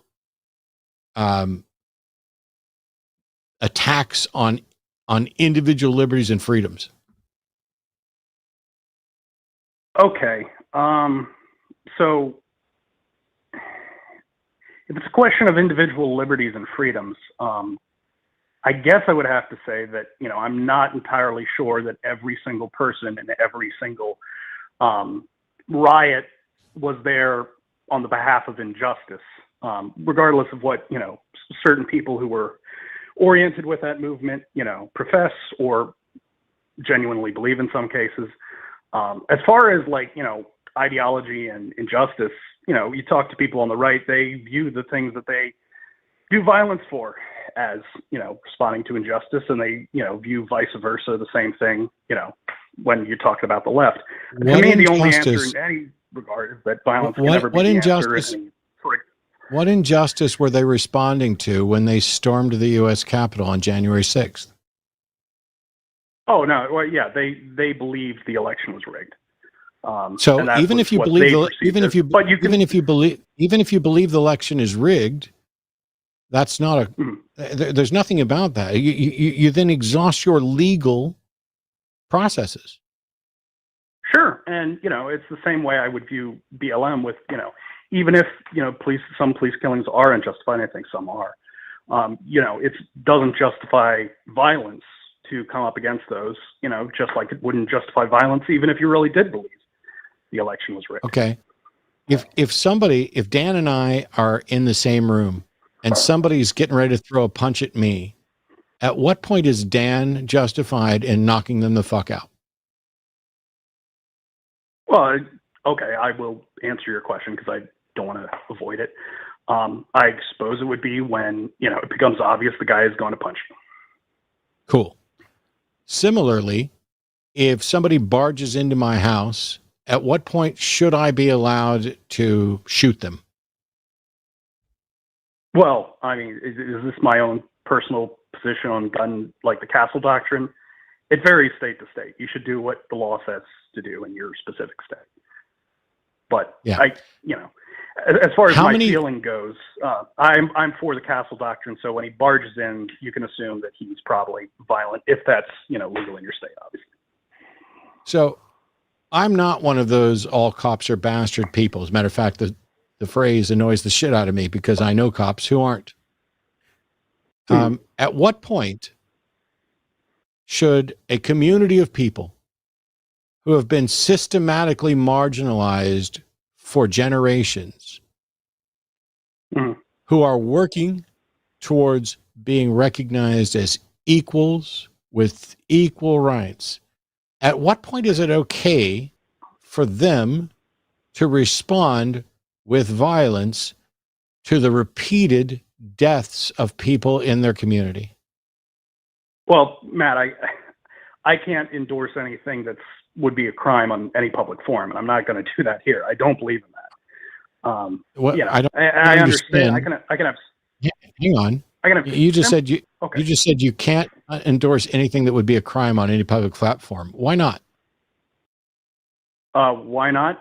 Because that is my ethical view, and also I intend to. It's my view, and I wouldn't want to get arrested anyway, even if it wasn't my view. No. I sincerely do. What on earth makes you think you would be arrested? So I can say that my personal opinion, there is a moment where protesting, including violence, may be justified. It doesn't matter that it's illegal, and nobody can arrest me for saying that. Oh, okay, Matt. I'm not aware of that. That's news to me. You're not aware of the basics of free speech, that you're allowed to state your opinion on these things and that you're allowed to say. So, for example, there are places where usage of marijuana isn't currently legal. And I can talk about and encourage people, if they want to use marijuana, and nobody can come and take me to jail for making that suggestion, right? Well, okay, Matt. If it's, I will stand by my view regardless. I do not believe in illegal violence. So that was what I would say. So how could you ever have a revolution? That's a good question. Isn't our country founded on illegal violence? Yeah, no, that's true. Every nation that has a revolutionary past definitionally has that. But that's still. No, you go ahead, Matt. I'm not trying to interrupt. No, you're fine. I'm just saying, doesn't that imply then that outside of what the law is, there is a concept of justice, and that when the law does not grant justice and seems to impede justice, that people, understandably, whether you are fine with their methods or not, people will understandably try to seek that justice on their own. Well, whether or not a thing is understandable to me is not the same thing as whether or not I support it. But if you're asking me, is it understandable for people? It being understandable to me is beside the point, but I will answer it too. Yeah, I guess it is understandable if that's the question, but it's not something I support. I've got a quick question for you, Jack, if you'll indulge me. Is it your assertion then that all laws are moral and ethical by nature of them being law? No, but I believe that breaking all laws has a certain moral aspect to it. And look, I obviously know the counterfactuals to this. We could talk about Jim Crow. We could talk about plenty of examples where things were very unethical and legal. I just, at the end of the day, I'm not for political violence, and I understand the counter argument. I really do. I try my best to read, philosophy and other stuff, and I'm not trying to get off topic either. But I guess at the end of the day, I suppose Matt is. Dan, are you familiar with an English philosopher by the name of, it's the guy who, Matt, could you help me out? The guy who the Leviathan concept is from. He was early Enlightenment philosopher who believed, basically in trying to avoid political violence at all costs because he lived through the English Civil War and saw the gruesome stuff that caused. Is any of this ringing any bells? For the life of me, I can't Thomas think of it. Hobbes? Yes. Hobbes, Yeah, I guess at the end of the day. Sorry, I was going to say the only thing I know about Hobbes is his refutation of the Descartes' cogito, but go ahead. Yeah. I guess I would say I'm broadly a Hobbesian, which is, by the way, why I consider myself on the right. And why I take issue also with, more radical aspects of the right, that have their own issues. Even though they do believe what they're doing is for justice, I don't think that's an adequate, method to go about it. So you said something a little bit ago, and I want to make sure that I don't misrepresent it, but it sounded like you suggested that the January 6th insurrectionists and BLM protesters, you put them on equal footing. Well, no, not protesters, rioters. If you act in a violent way for political reasons, that's my issue. I have no issue with people peacefully protesting. Okay. So because both of them used violence, you view them as equal. In the sense that both are morally wrong, yeah. In the sense that not all violent actions are the same, obviously. If someone kills someone, would you like? I'll let you finish. I'm not trying to interrupt. The issue here, this is what I was trying to get to in several questions, is to figure out when violence is justified. Because when you say that you want to put BLM rioters and the January 6th insurrectionists on the same grounds because they both broke the law, aren't you ignoring the justification behind what they were doing? Say, if you say that these are equal, then what you're saying is that Dan is wrong to punch the guy in the face who's about to punch me, and Dan is also wrong to preemptively punch someone who wasn't going to punch me. Say, because the election wasn't stolen, and the attempts to demonstrate this in court have repeatedly failed. And this is once these people had been lied to and given misinformation. George Floyd is fucking dead, and is dead because a cop put his knee on his throat until he died. That is a different catalyst. That is a different match than Trump claiming that the election was stolen when it wasn't. And if you get to ignore the match and just say, well, there's fire on both sides, isn't that you just being kind of cowardly? And I don't mean that in like a disparaging way, but it's like you're saying, oh, it doesn't matter how we got here. You guys both did something that I object to, so I'm going to view you both as equal without any consideration to the various circumstances and what the catalyst was. Well, Matt, I mean, as far as cowardly goes, I mean, I'm not really sure how to answer that. That's pretty don't cowardly. Consider myself a coward. Okay. Oh, I'm sorry. If you find me cowardly, Matt, that is your prerogative. I'm not trying to dodge any of this. I'm trying to think about it as directly as I can. I get okay. it. Do you understand? I don't want you to think that because I use the term cowardly that I'm. What I'm saying is, you seem unwilling. You seem unwilling to consider the entirety of the situation, and only seem to myopically focus on something that allows you to put two completely different groups of people into the same bad bucket. Just as if someone robbed a grocery store of its cash because they wanted to go to the strip club, and somebody robbed the grocery store of its cash because they were starving and had been disenfranchised from society. While the act may be the same, the situations deserve something more than just, yep, you did it.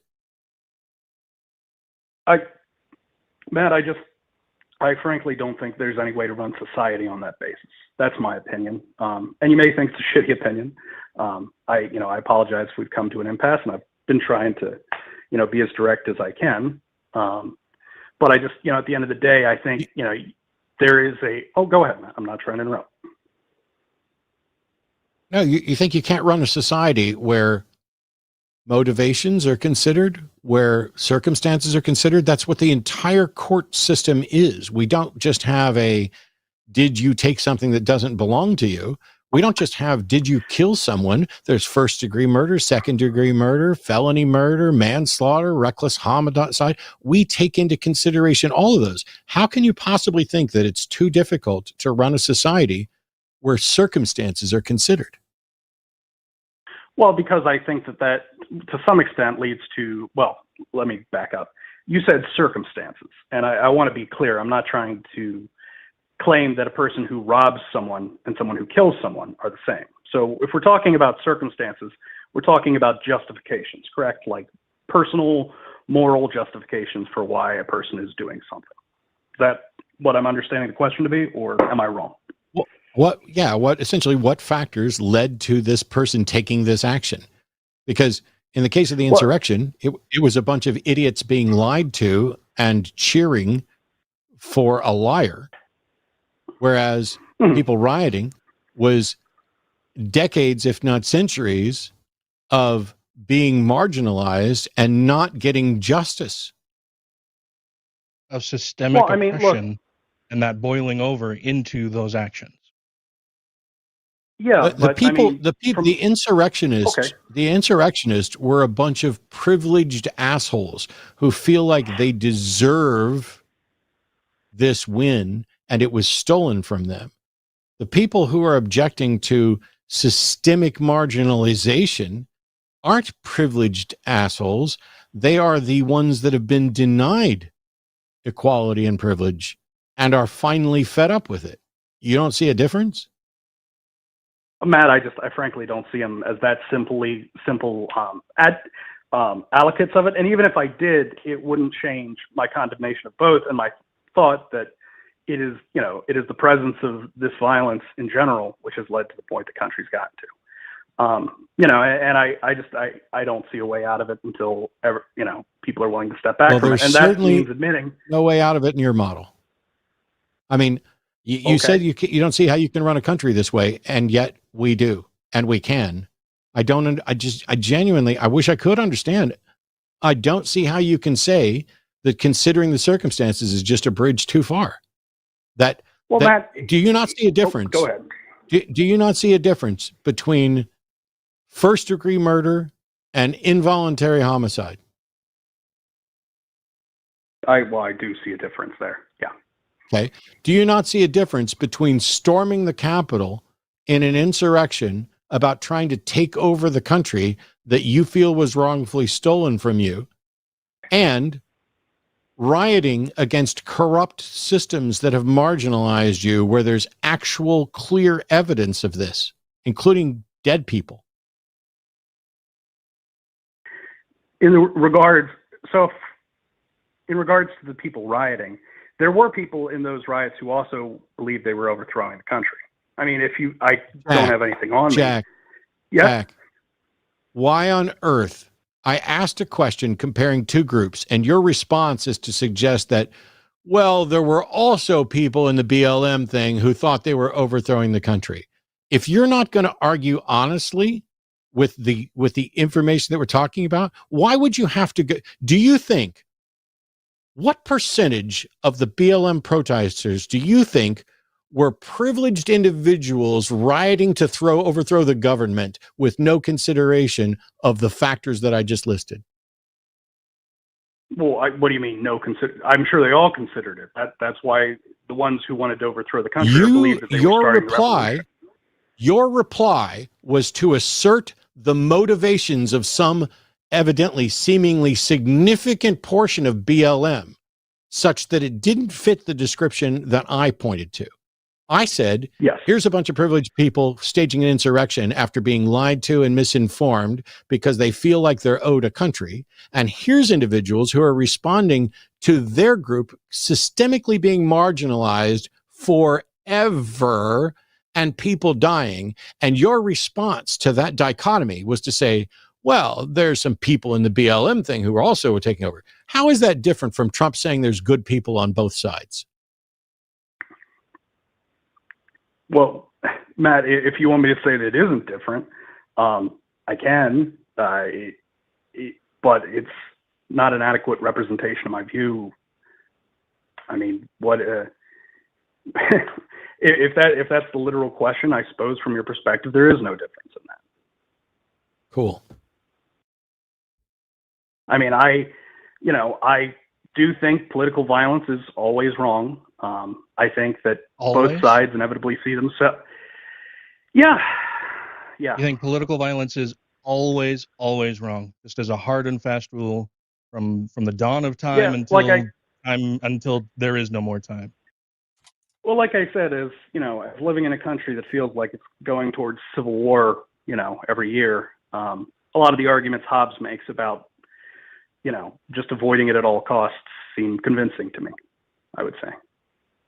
Avoiding civil war at all costs. So if we were talking about fascism coming to the United States, if we're talking about people on the right deciding that, hey, you know what, we've brought back child labor, let's bring back slavery. Let's do that, because that was such a great fucking idea. You're saying that there is at no point would political violence be justified?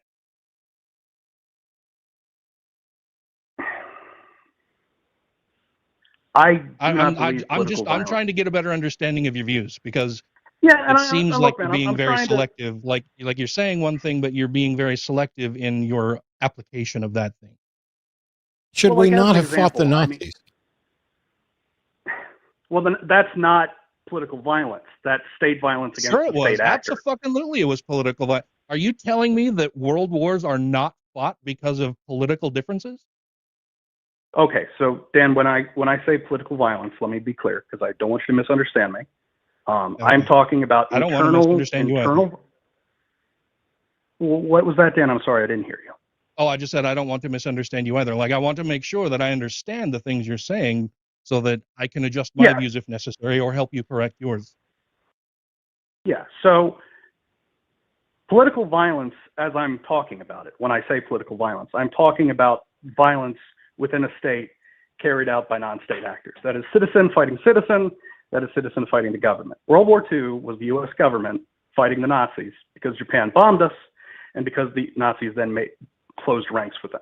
That is not an example of political violence, even though you could say that the struggle was political. That's not what I mean. If you prefer, I could use the term civic violence, if that would make things more clear.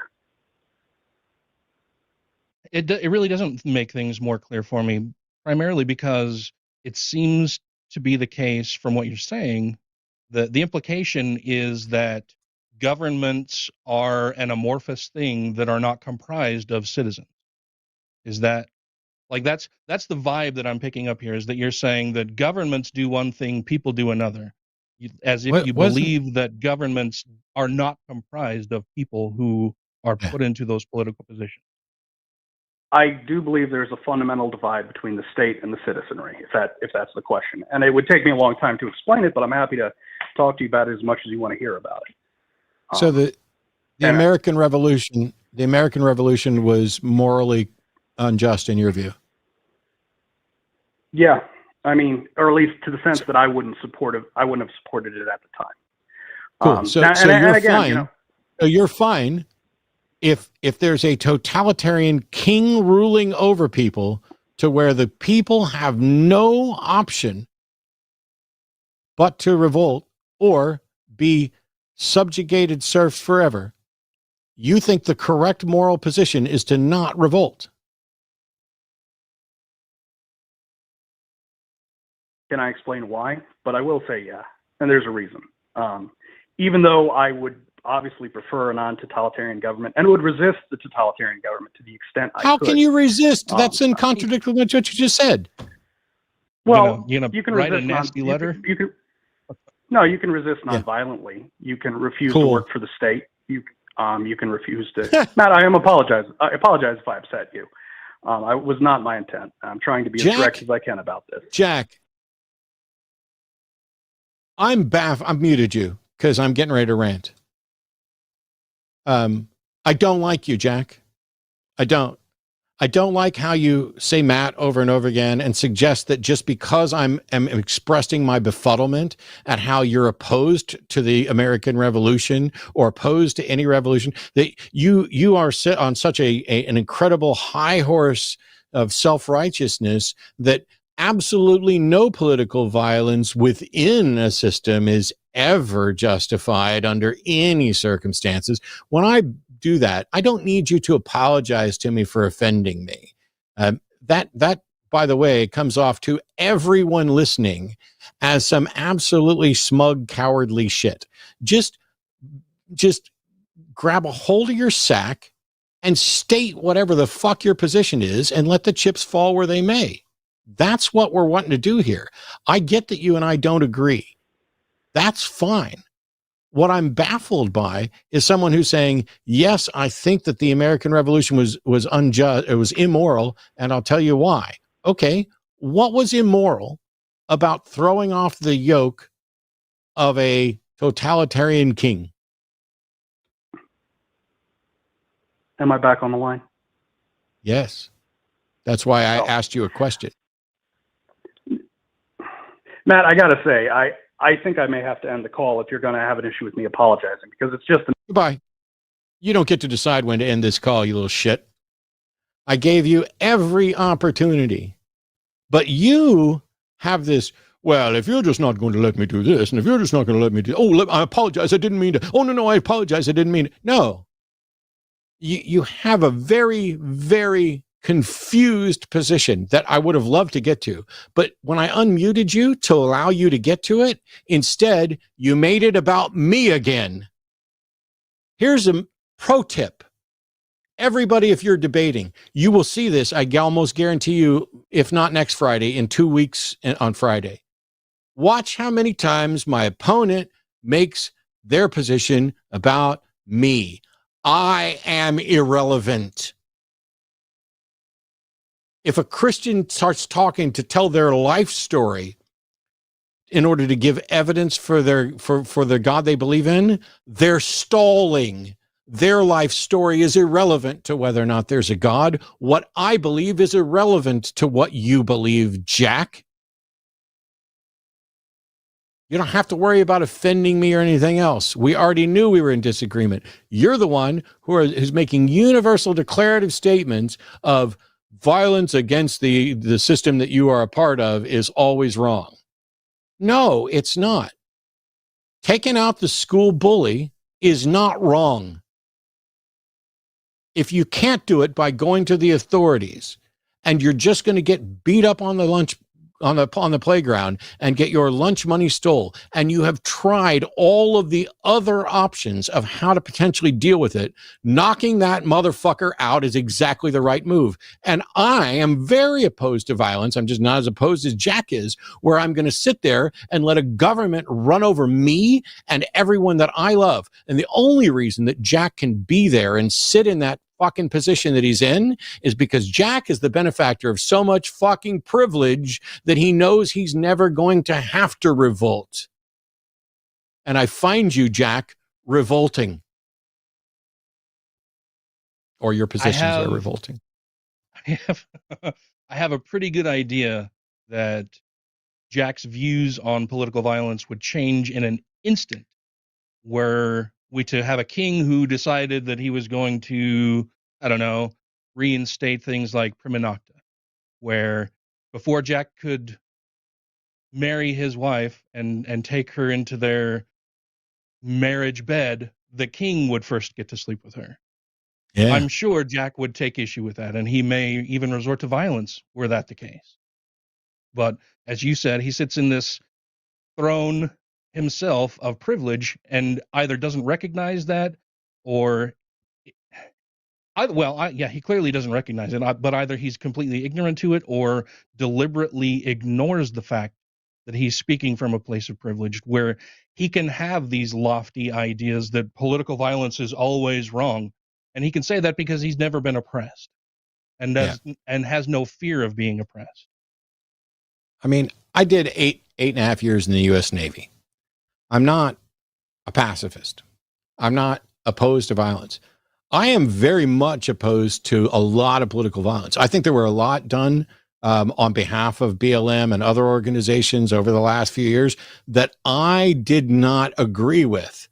But I also recognize I'm looking at this from a slightly different position. And so it's not up to me to run around telling everybody else how they're supposed to feel or react to it. I'm opposed to I would wish there was no violence. I got mad once and punched a wall, and I'm pretty sure I broke my hand. I didn't have health care at the time. And my hand's never been right again. I will never punch another wall. That's all it took for me. And that was just, and punch a wall and boom, I'm done. I've been in one fight in my entire life. And that was when I was in like 7th grade, where I had a Letterman jacket that used to belong to my uncle, and I wore it to school, and some kid on the bus spit on it. And we got into it on the bus, and he was like, meet me behind the Magic Market in 30 minutes, which is the convenience store. And so I get down there, and we're going to have a fight. And there's like 20 kids standing around, and his older brother is there. And I'm freaking terrified that even if I could, I don't know anything about fighting, but if I could take him out, his brother's just going to kick my ass. And eventually all I did was put the little shit in a headlock and hold him there and just kind of swat him on the head until his brother goes, okay, let him go. And then I let him go, and the whole thing was over. That's the extent of my ability to fight. I don't want to have an ability to fight. I don't have the most beautiful face, but let's not mangle it with fighting over stuff. Well, in a perfect world, there would be no violence, right? We wouldn't have to resort to violence of any sort. We would be able to have rational discussions with people, but it's really fucking hard to have a rational discussion with somebody who refuses to be rational, who refuses to examine the ideas that they have and that they're talking about, and fails to recognize all of the different systems in place that affect their view and their belief about how something should work, regardless of everything else. Yeah. My brother just pointed out that I was fucking stupid for punching the wall. He's absolutely right. I was absolutely a dumbass. Shouldn't have done it. Won't happen again. I got to a point where I flipped people off in the car, and then somebody chased us down. I've talked about it before, so I won't go through it. I have flipped people off since, even though I said I wouldn't, but I think twice. Hey, we got a question which maybe we can potentially make some progress with. Nick in Pennsylvania is a theist who wants to talk about abortion or when it goes too far. So, Nick, you're on the hang up with Dan and Matt. Nothing like three guys talking about abortion. Yeah, because my opinion absolutely matters in the whole thing, So what's up? Okay, so I was against the Roe v. Wade turnover because I think it's it kind of limits women's ability to safely, I suppose, get abortions.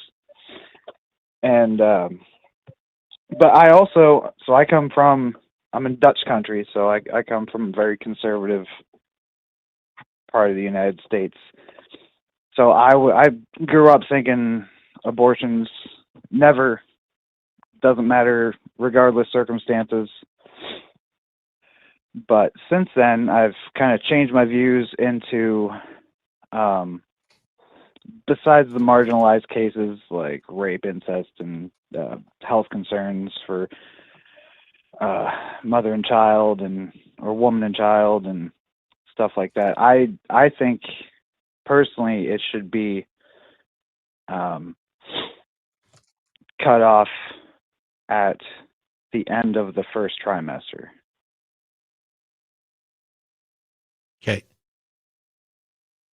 So at what point should someone other than me have the right to force me to use my body for someone else? Never. Thank you. You just agreed to abortion without restriction. But that's the hard part, because I also believe in the fetus rights, because I grew up with the whole, and I'm supposed to have a fetuses. First of all, fetuses don't have rights, but second of all, if we granted fetuses equal rights, we would still have absolute unfeathered access to abortion, because the fetus doesn't get to use somebody else's body without their consent. It doesn't matter. Like, it doesn't have to be a fetus. I mean, if Dan decides to kidnap me and use my body to filter his blood, he doesn't get to do that. That would be illegal. That would be a violation of my bodily autonomy. You just agreed that there's no point where somebody should get to force you to have your body used for somebody else against their consent. It doesn't matter whether the individual that you're doing it for is a fetus, an embryo, a 1-year-old, a 17-year-old, or a 75-year-old. You can't give special rights to a fetus.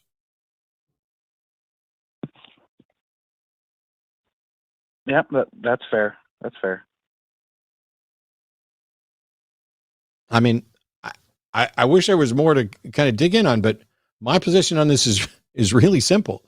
Bodily autonomy is the key. No, I'm gonna let you go because I got to address somebody in chat. But thanks so much for the call, Nick. I hope that cleared up something. Yeah. Have a good night, and go dim yourselves, y'all. Yeah. So for George Costanza in chat, who's saying that men shouldn't have any say in this, and literally just said, unless the man is pregnant, his opinion is moot. He can have it, but he holds no gravitas. What I'm saying is, it's up to the pregnant individual. It's their choice. But that doesn't mean that other people don't have opinions about it. And it doesn't mean that other people's views and opinions aren't valid. There are plenty of pregnant people who are fucking wrong on abortion, while I am absolutely right on abortion. It's not that I'm saying I should have no say over whether or not somebody else has an abortion, but I should have a say in whether or not they have access and the right to abortion, provided I'm advocating for that right. That was the difference. Plus, Well, it's just by the another way, example. It's just another example of people on the right saying we want to ensure that people have as much freedom as possible, but as long as it's the freedoms that I agree with, the freedoms that I tell you can have. yeah, see, here we go again. Somebody else is like, no uterus, no opinion. No, Nathan, that's one of the stupidest things you could possibly say. That is a stupid, sexist thing. People can, should, and do have opinions. They can be wrong, but you need to build up allies with the people who don't fucking have uteruses, because once upon a time, everybody with a uterus wasn't allowed to fucking vote. Fortunately, there was a little political violence and things changed.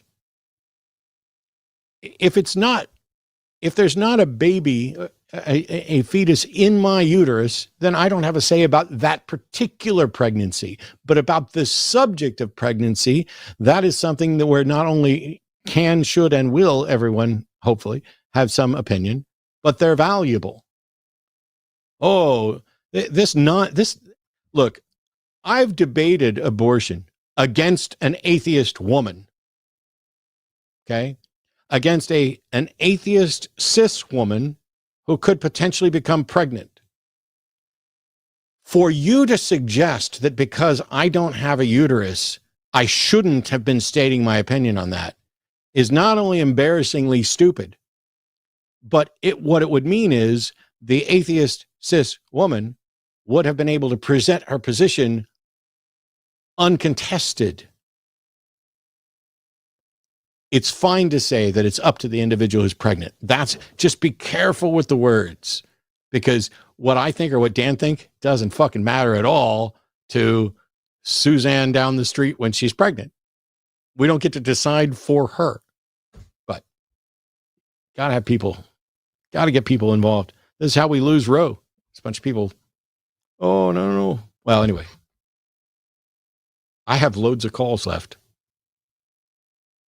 but Philippe has been from Santiago, Chile, has been on hold for over 2 hours. And so I'm going to shut up. Philippe, tell us what's going on with your new Chilean Constitution. Hello, Matt. Well, it's a kind of long story. In 1973, we have a coup. Pinochet, dictator, take the power. It was a terrible dictatorship. Lots of people killed, tortured, a lot of brutality. And he left us with a constitution wrote by his supporters. Something that has been terrible for us because we don't have social security because that was too communist. And in 2019, we have a lot of protests, a lot of riots, and there was an agreement to change the constitution. But the far right is very, very angry about that. Yeah. And well, we have one. We elected a group of people to write a new constitution. It was a kind of good constitution, but there was a lot of misinformation about it. Partly it was because here we have very few newspapers, and the greatest one, the oldest one, are controlled by far-right extremists.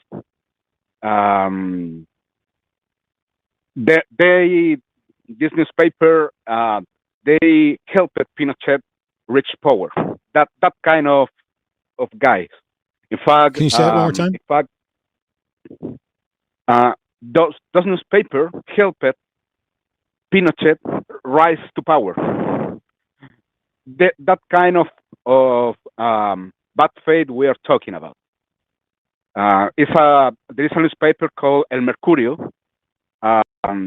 His owner went to USA to talk with Kissinger and Nixon to ask help for a coup in Chile. That newspaper, for example, was creating misinformation like crazy. And there are others, but probably that is the most famous or the most important in Chile. And I think one of the problems is the lack of left-wing media in Chile. The internet is helping the left reach more people, but the right is also using the internet to counter. And the first try for a new constitution failed. There was a lot of misinformation in the news. And now we are writing a second constitution, a second try for a constitution. And the problem was that because the previous attempt. Hello? Oh no, did we lose Felipe? I think so. I don't know enough about what's going on. My apologies, Felipe, and I should have gotten correct pronunciation of his name. So in short, the current Constitution of Chile was adopted in 1980. Or was it 1980? Yeah, 1980. And last year, 2021, there was a proposed political constitution that was put up to a vote, and it lost like 62-38. I don't know the how or why, but basically Philippe was calling in to talk about the confusion around this and how it was there were lies and misinformation by the right wing. And as much as I'd like to understand it better, we're not going to get there tonight. And I apologize that we lost him on the call. All right. We got 3 more calls. Andrew in Ukraine has also been on hold for 2 hours. So welcome, Andrew. How can we help? You're on with Dan and Matt. Hey, hello. Hello, Matt. Hello, Dan. Sure.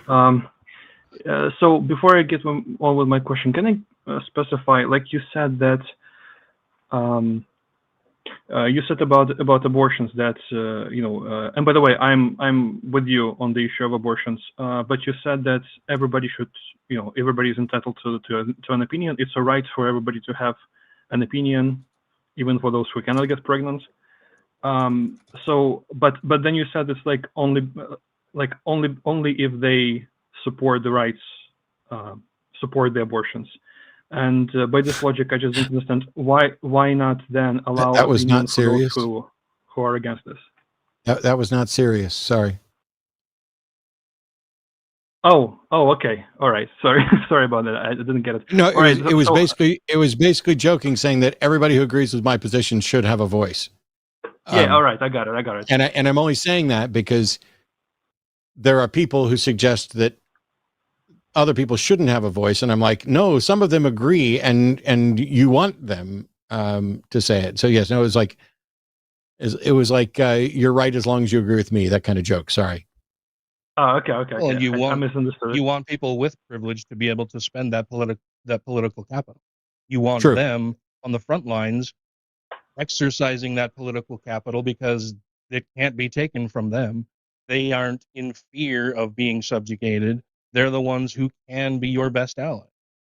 Yeah. What Dan said is the non-joking take on this, which is why you want privileged cishet white dudes like us to hold positions that favor and benefit marginalized communities, because by virtue of them being marginalized, they don't have the political capital. They don't have the power base to be able to enact anything. Women would never have got the vote in the United States had it not been for convincing some men that they needed to have the vote. I mean, yeah, I totally agree with that. I just, oh, sorry about that. No, you're fine. Yeah, I totally agree with that. I just was not clear about the, why only one side is allowed to talk. But yeah, I got it. It was a joke. Because I'm tired of listening to the other side. Okay. All right. So I'm going to go with my question. And it's kind of I don't know. I thought it was going to be about religion mostly, but I see you guys discuss politics. So I don't really understand your analogy about the stake. So it comes up when people talk about prophecies in the Bible, and you say, like, if I order a medium rare steak from a waitress or a waiter, and they bring the medium rare steak, did they fulfill the prophecy? And the obvious answer is no.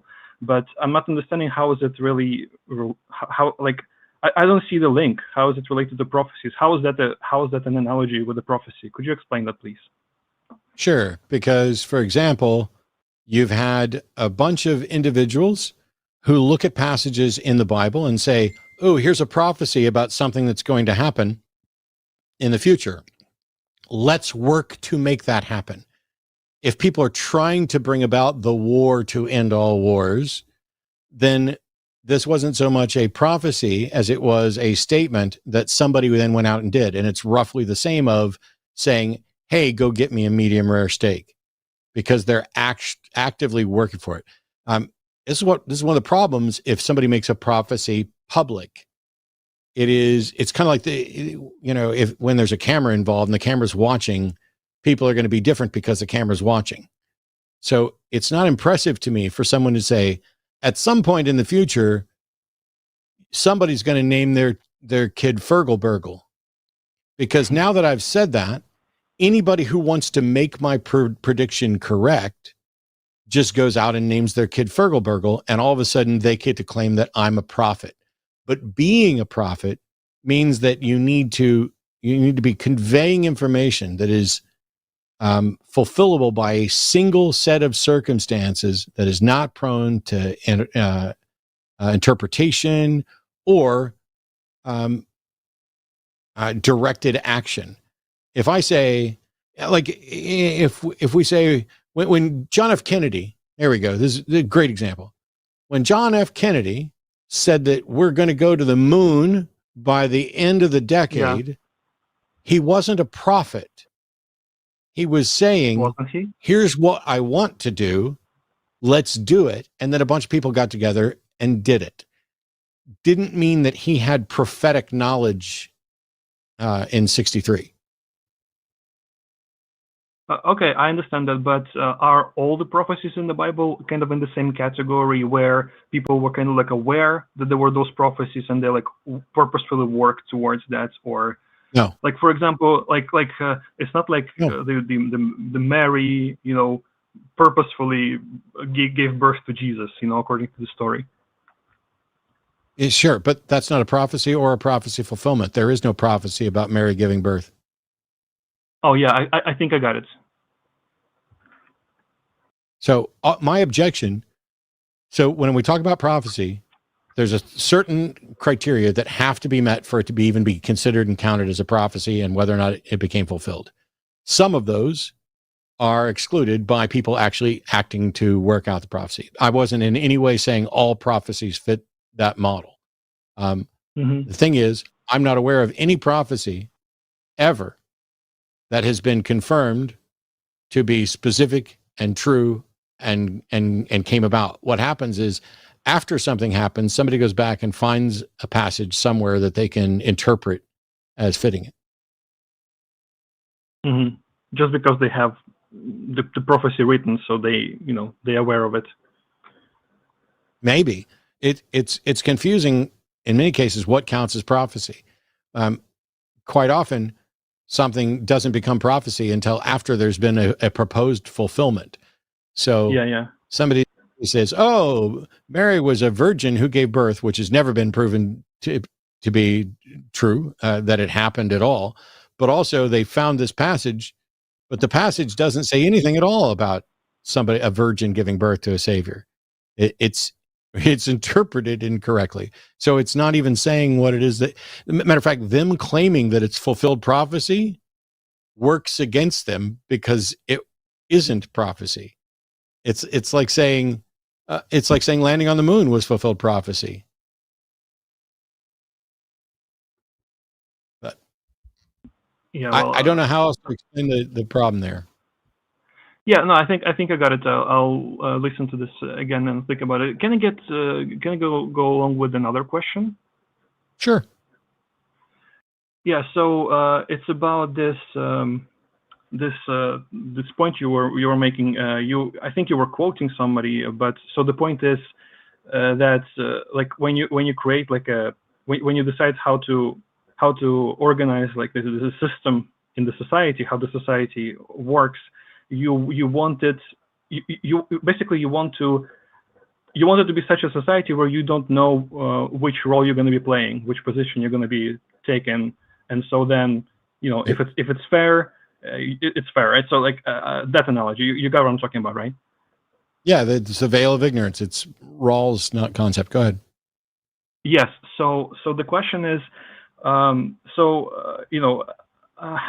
I've seen these, like some of the interviews with say Muslim women who are like heavily indoctrinated, and basically they are like saying that they are happy to be in this in this position where they provide comfort for their husbands and for the home, and the fact that they're not allowed to go outside without a male guardian, that's for their own protection, that's for themselves, and they are sort of like they're like working for God by fulfilling these roles. And on the other hand, like when you have a man in such a society, he would say, yeah, sure, I'd be, if I was a woman in this society, I'd think it's fair because that's the role of a woman, that's how it's supposed to be. So I'd be happy to be a woman in such a society if I was a woman. So how do you respond to such an argument? Sure. A woman who says she's happy that she's prohibited from going out without a man is confused and a liar, because if there was no prohibition, she would still have the freedom to not go out without a man. No one is saying that she has to go out on her own, just that she should have the option. The law is about individual liberty. It is, am I allowed to go out in public without having a man with me? And if the answer is no, then you are unduly limiting freedoms, because that law could be completely removed, and every woman who genuinely felt safer and only wanted to go out in public with a man could still make sure that they only went out in public with a man. It's like saying, if the law requires you to wear a helmet when you're on your motorcycle, there are people who think that that is a serious encroachment on their freedoms. How dare you? I should be free to not wear a helmet. Well, the situation gets complex, because if the person without a helmet is in an accident, our laws on medical treatment, et cetera, require all the rest of us to pay for them. So it ends up costing us money for them to exercise that particular freedom if something goes wrong. If you don't have a helmet law and you say let people opt out of it, you can then say you're still free to wear a helmet whenever you want. We're just saying you don't have to, but you don't get to hold anybody else responsible for your medical care. We'd have to change something about the system. So the women who say, oh, I like that I get to stay at home and that I can only go out with men, nothing is preventing them from staying at home and taking care of their man the way they want. Nothing is preventing them from only going out with a man. It's only, it's like what Dan was talking about earlier, about dividing the world into two groups, where one is protected against and one is protected towards.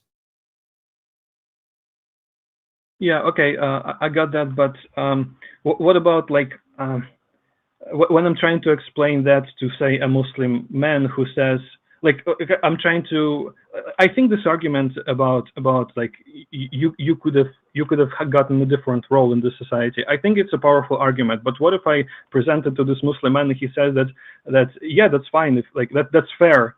If I was a woman in this society, I'd still be happy with it. I'd still be okay with it about the society. And I feel like they sort of like this argument doesn't work then in this case. So this is what I'm kind of struggling with.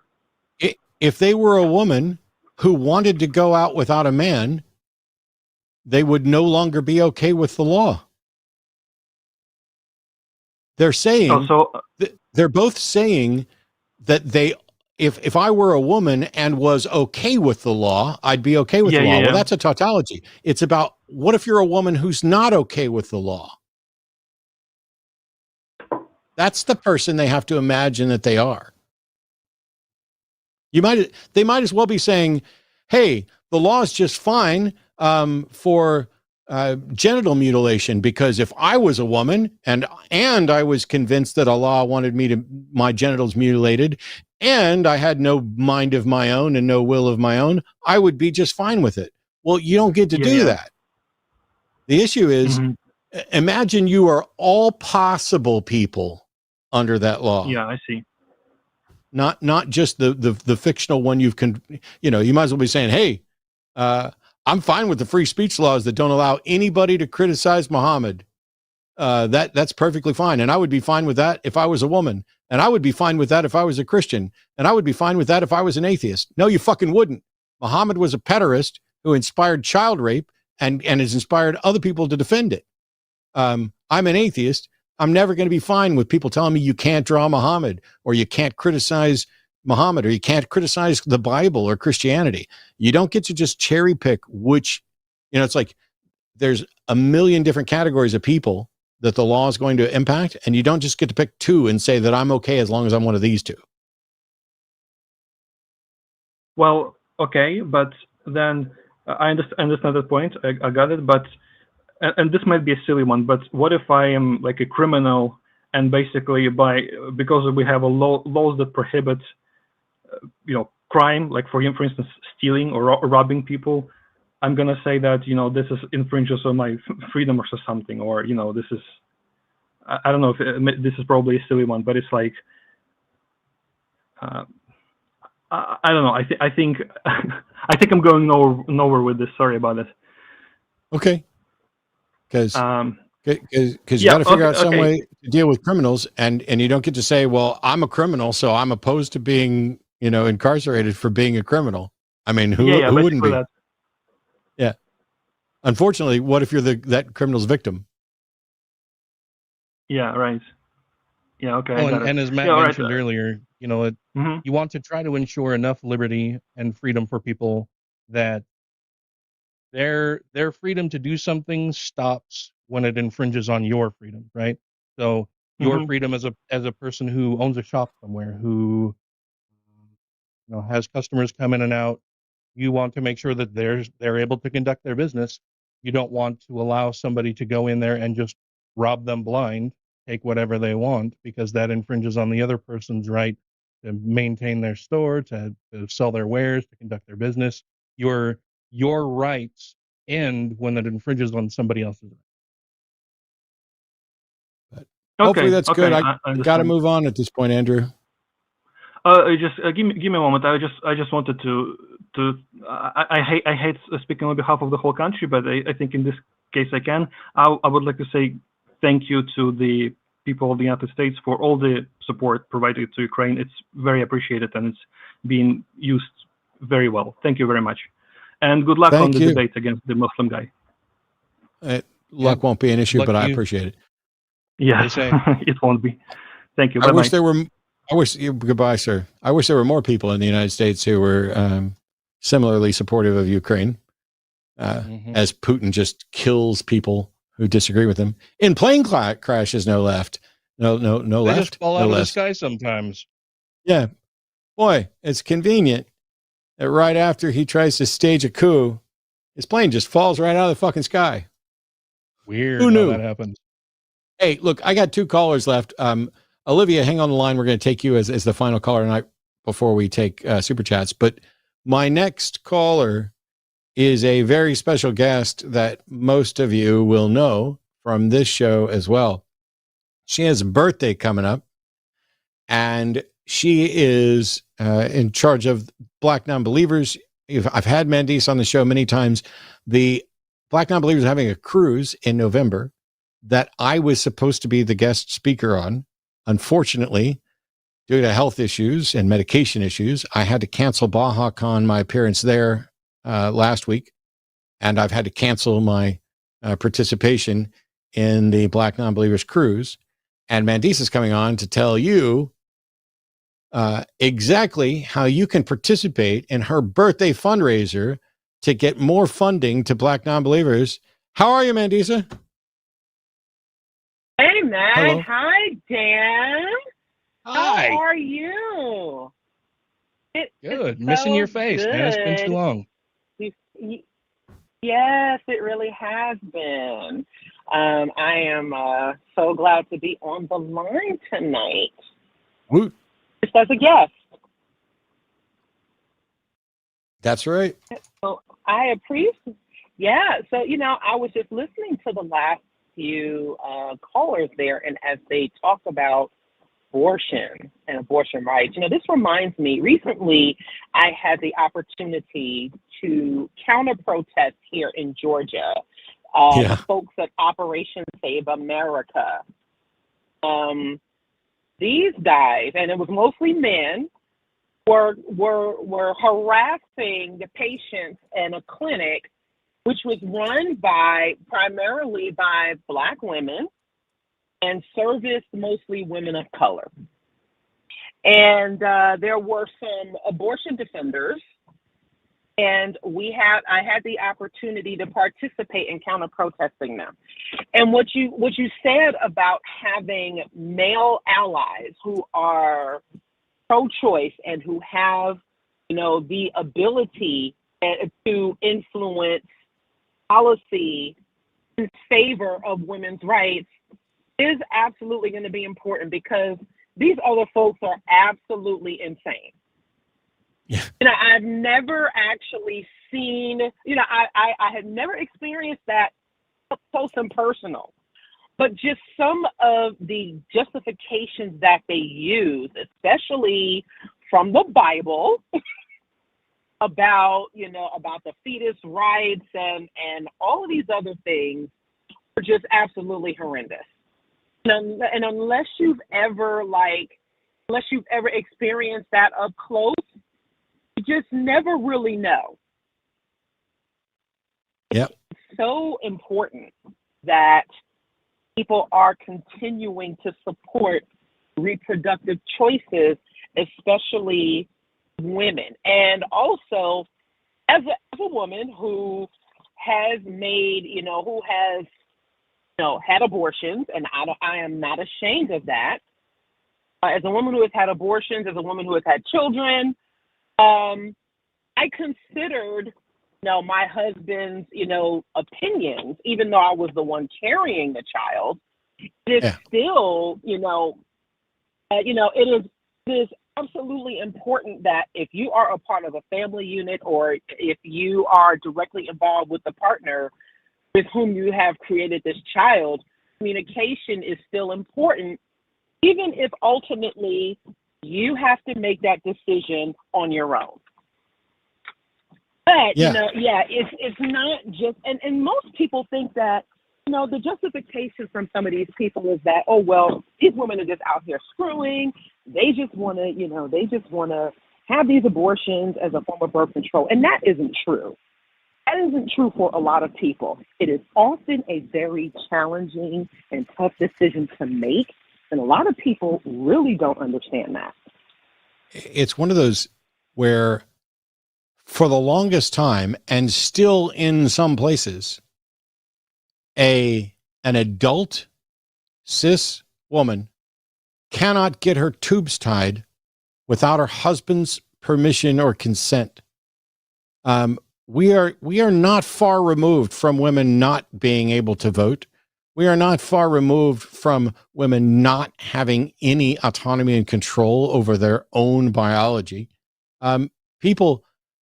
We live in a world full of ill-informed, undereducated idiots, myself included, who wander through life on the back of the benefits of our privilege and what we know, with no understanding of the realities of the hardships and second-class citizen status that women in general have had, that African Americans have had, that Hispanics have had, that the trans community have, that the queer community have. It's all of these individual communities where, no, you're not quite like the rest of us yet. We really like you, and we really love the fact, some of us really like the fact that we can have sex with you or look at you in magazines, but I don't want you to get your tubes tied, because what if I want to have a baby? Isn't it all about me? Because everything else in this world's all about me. It must all be about me. Exactly. Ugh. I mean, So tell us. It is just awful. Yeah, I'm sorry. Yeah. No, it's all right. I already posted a link to blacknonbelievers.org in the chat thing and directed folks there. Chat. Tell us what's going on and what's coming up and how people can participate and donate for your birthday. Absolutely. So every year I do a birthday fundraiser for Black nonbelievers to, of course, help sustain our operations and the work that we do. We have really, really been working hard on reviewing our policies and procedures, recruiting new board members. We still are doing the cruise for those who might be interested. It's going to be at this point on a, you pay in full basis, but, you still have to, you still have the option to come on board if you want. We are also still working on, we have our YouTube show that we do called In the Cut, where we feature guests from the BN community and beyond. And, we also just co-sponsored the Hurston Scholarship with the Secular Student Alliance. And our affiliates have been very active and busy with, with engaging BN members, people who are, interested in finding more like-minded community and also participating in service projects.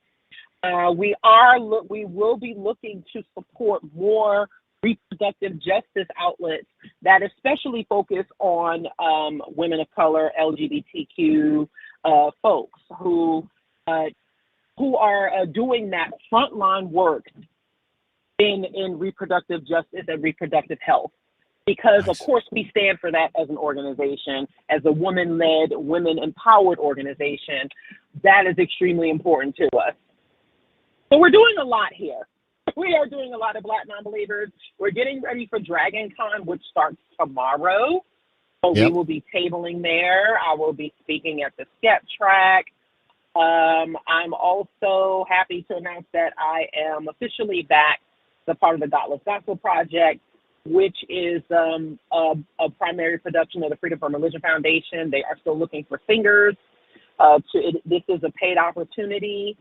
So if anyone is interested in possibly being a part of that, please let us know. So, we're still busy, still doing a lot, still needing everyone's support for the work that we do, because it really is work especially engaging the Black non-religious demographic, where that support is still very, very much needed. Awesome.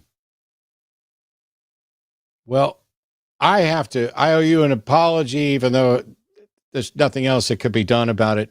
I was really looking forward to, I don't know, being the white knight savior of the Black Nonbelievers community on a cruise, where I can clearly do the most good.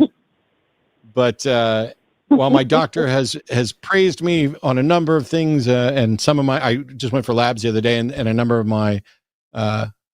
my numbers, quite a few of my numbers have come up and are doing really good. We're still working out a couple of medication thing, and just long travel and both in time and distance is just something that I'm not going to be able to do till next year. But for all of you listening, we'll get Mandisa back on at some point in the near future. But head out to blacknonbelievers.org, take a look at the information there. It's a great time to donate and support for Mandisa's birthday fundraiser. And even though I won't be at the cruise, you should look into it, because there's a community of people out there that are doing great work in an area that Dan and I can't. We just, we'll do what we can. And the best thing that we can do is to keep supporting Black Nonbelievers and Mandisa and others, so that there's a landing pad there for a number of different people who might not be as easily welcomed into a landing pad elsewhere. And a huge, Mandisa has all my love anyway, but huge, nobody should overlook how important it is to see faces like yours in a community. If you show up somewhere and nobody looks like you, that may not be the end of the world, but it does raise a flag. And if nobody talks like you or thinks like you, if you don't feel a connection because you don't come from similar backgrounds, all of those flags don't work to say, ooh, that organization's garbage. It's, we're missing something here. And Black Nonbelievers is a critical organization. I can't speak highly enough, and I regret that I won't be on the cruise, but everybody, if you're able to get in on this fundraiser and do what you can to support. If you're going to Dragon Con this weekend, stop by and say hi to Mandisa. Buy a t-shirt, buy a sweatshirt, buy a mug or a mask or whatever you can, but go by and let them know, hey, Dragon Con's fucking huge, and it's so awesome that there are people here from so many different diverse backgrounds and perspectives, but it's incredibly important to see the representation of Black Nonbelievers at things like Dragon Con. And I hope you guys get $1 million for your birthday thing. You might not, but I hope you do. Oh, that would be awesome. That would be life-changing for us. But, you know, I have always appreciated even the smallest support, because that really does make a difference. And I completely understand, you know, about health issues and these things. You know, these things happen, you know, as human beings, right? If we could wave a magic wand and have a God just magically cure these things, then that would be awesome, right? But that's not the way the world works. So, and not the way our bodies work at times. So, and I think it's important for people to understand that we collaborate and work with a number of partner organizations.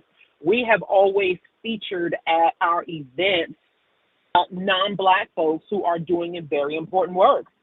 And, you know, as much as, you know, we wanted to have Matt on the cruise this year, hopefully we can look to have you again next year or in the future.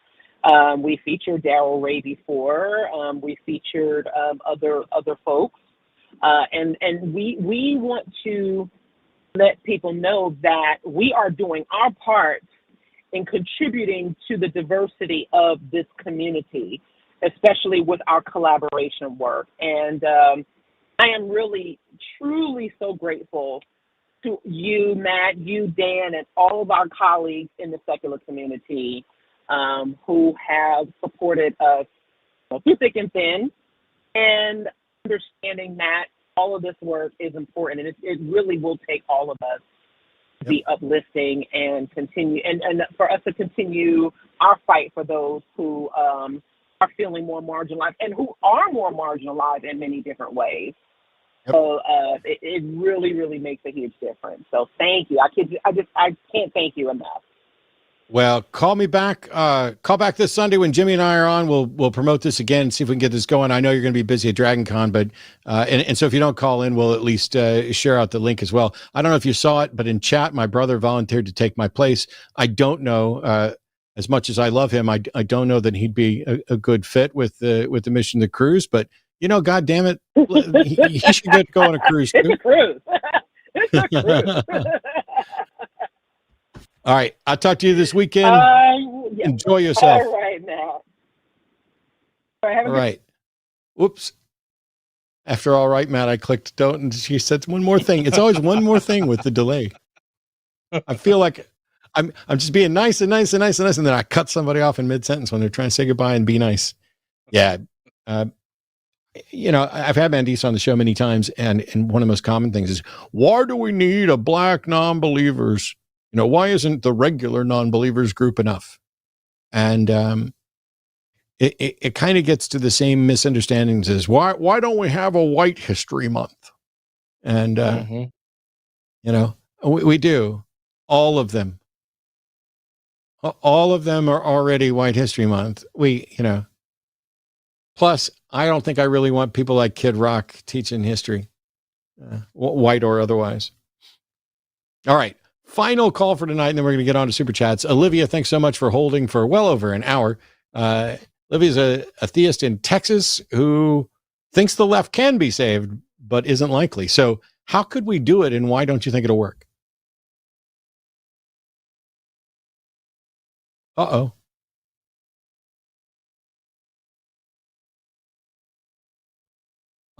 I get, somehow or another, we lost Olivia. So Mandisa gets to be our final call for the evening. And I'm loading up our list of super chats that we're going to get to. Dan, if you have to go, I realize I've kept you on here for ages and ages. Let me know. But otherwise, if we want to, we just take turns reading through these super chats. Yeah, sure. You're fine. Oops, sorry. That was the test. That was the test. That was the first chat that was in when I started VMix. There you go. Like some monsters. 1999 from Greg Markowski. Whenever some righty spouts off about raising the voting age to 25, I jokingly say, once you reach 65, you should be cut off. The future no longer concerns you. Oh, I'm 66, by the way. No, I think that's absolutely great.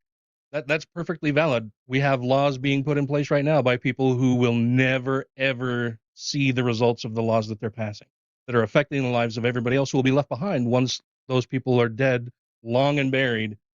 Those laws that they're putting in place are going to be affecting the lives of other people who are not participating in the political process, and they absolutely need to. We need way more young people, middle-aged people out there voting, understanding the politics, taking civics classes, learning. Go to fucking YouTube, learn about the politics in your area. Start local.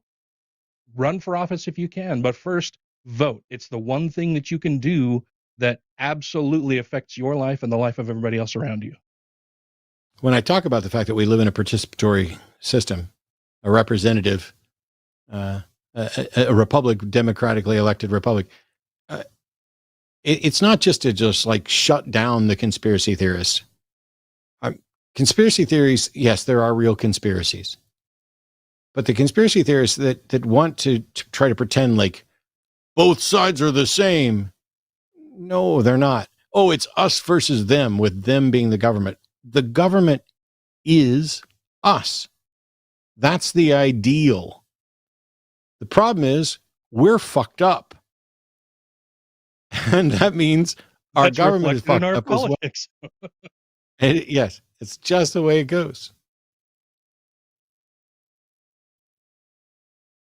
$20 from Ryan P. Oh, yeah. Yep. Yeah. $20 from Ryan P. I've missed all the shows lately. Take this and buy yourself some Gatorade. Pay the Collins studio bills or do anything else that prevents you from selling the show to Emmanuel. It's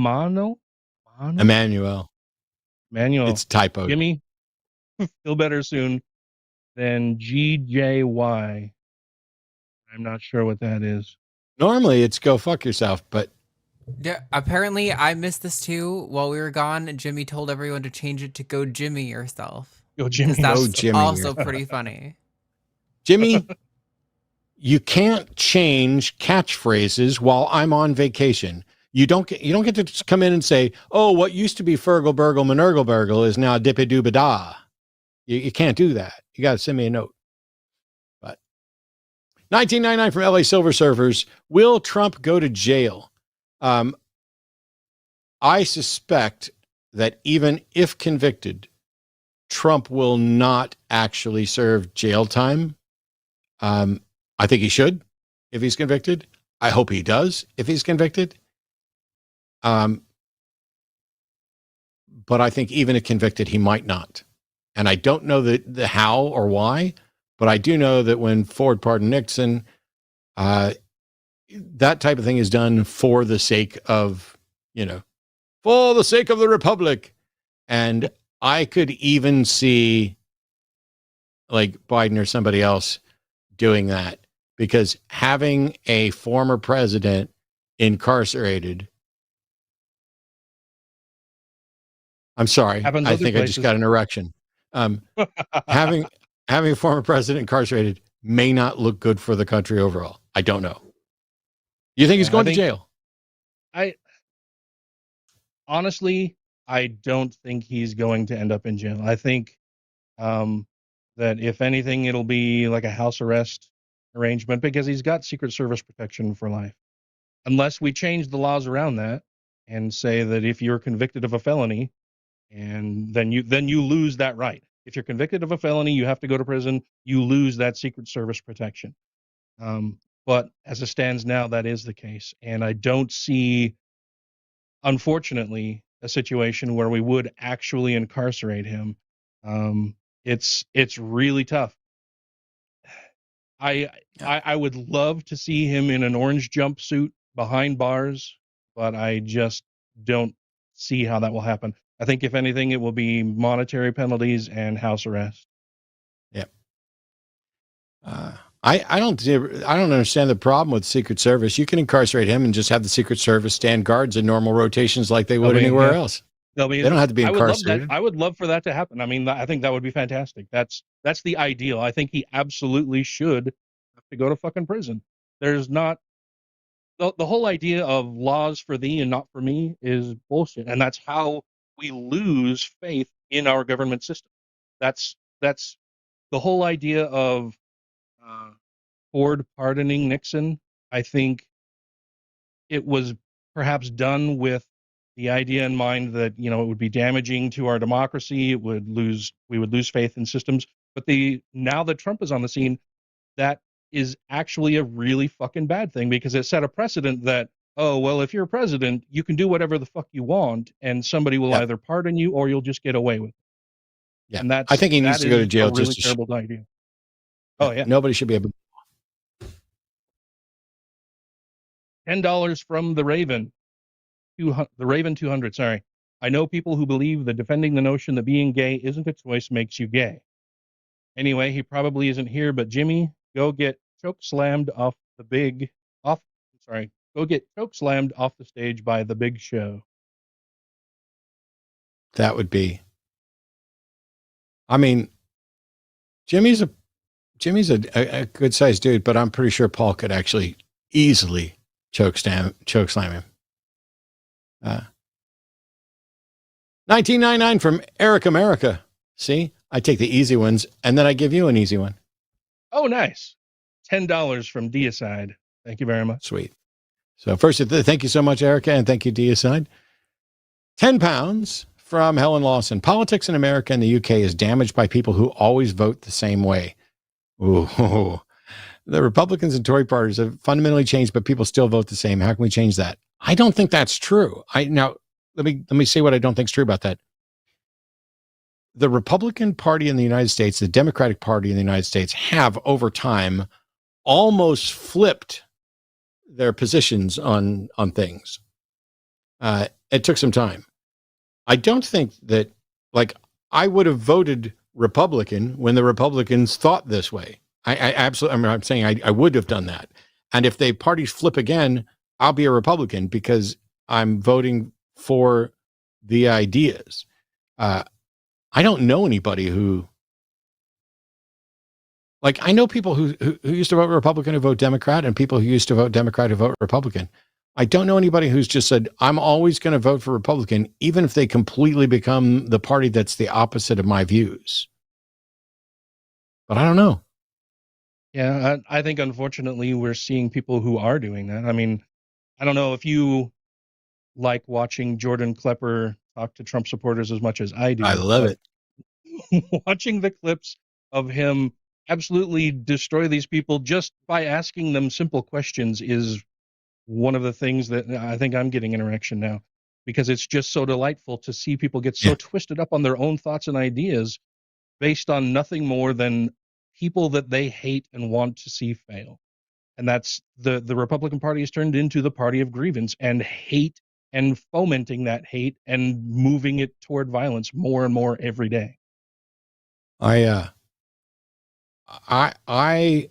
Jordan Klepper, I love watching those. I never feel as inferior as I do watching that, because I cannot do what he does. Well, he's so quick and he's so calm. I would lose my shit on a lot of the things. I can't stand in one place and have somebody in my face spouting just god awful, horrible things about somebody else. I don't mind if they're saying it to me about me. I get really defensive of others, and that's my trigger is when somebody is attacking somebody else, somebody who by most accounts is defenseless, is marginalized, is having a hard time, and that person wants nothing more than to destroy them. That just, oh my God, that ignites something in me that I get way too angry, and I lose control of my tongue. And sometimes my emotions, for sure. I can't cotton that. I can't stand it. You and me both. And by the way, Jordan, if you ever see this, we both absolutely love what you do. But I would be, if I had a chance to sit down and talk to you, Jordan, you're welcome to come on the Hang Up as a guest anytime you want. But if I had the opportunity to talk to him about it, my goal is to have the conversations specifically geared towards changing minds, to either change my mind if it turns out that I'm wrong about what my views are, or to change their minds.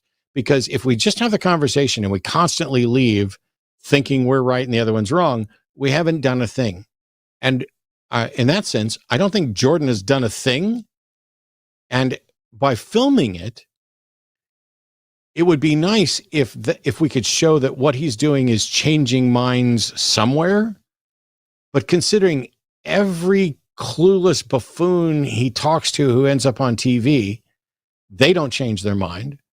The folks on the left who watch it just say, look, they're all that stupid, which isn't true.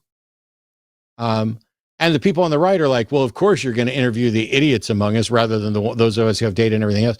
So is this actually doing something good apart from making us feel better that the world is completely fucked up? I don't know, but I'd love to talk to you. Jordan, email me. We'll hang. I'll buy you a drink or not.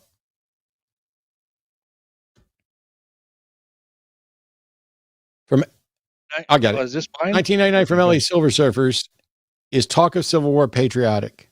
Yes. Sedition, revolution, as long as what you're doing it on behalf of are the ideals that the country is supposed to be about.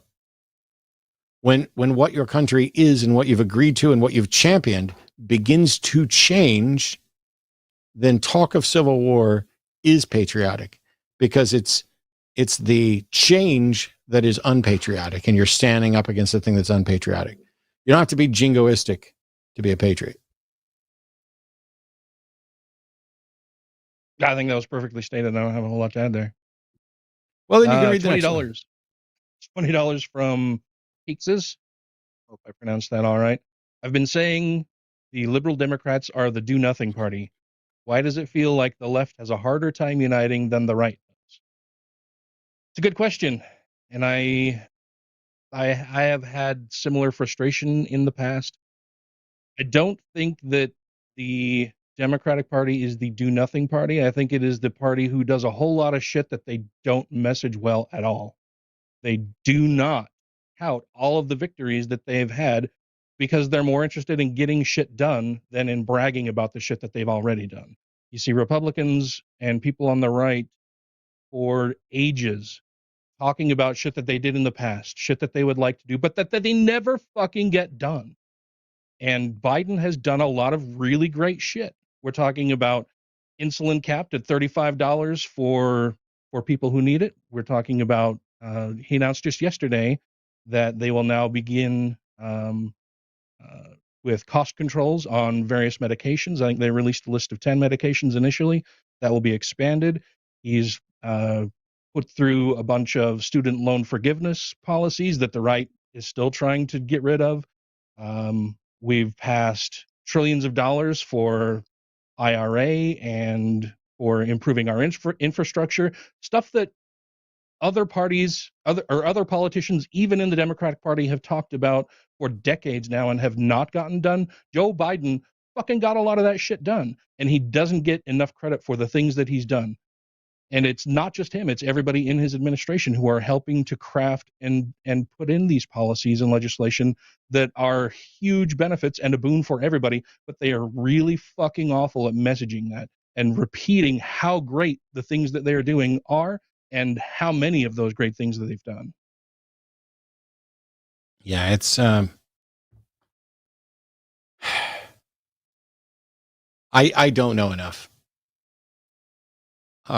I say that all day, every day, and it's incredibly frustrating because I'm finding out so many of the things that I think I know or thought I understood pretty well about people are wrong. Things I understood well about the facts of reality that aren't tied to people. I got a handle on some of that. It's people that confuse me.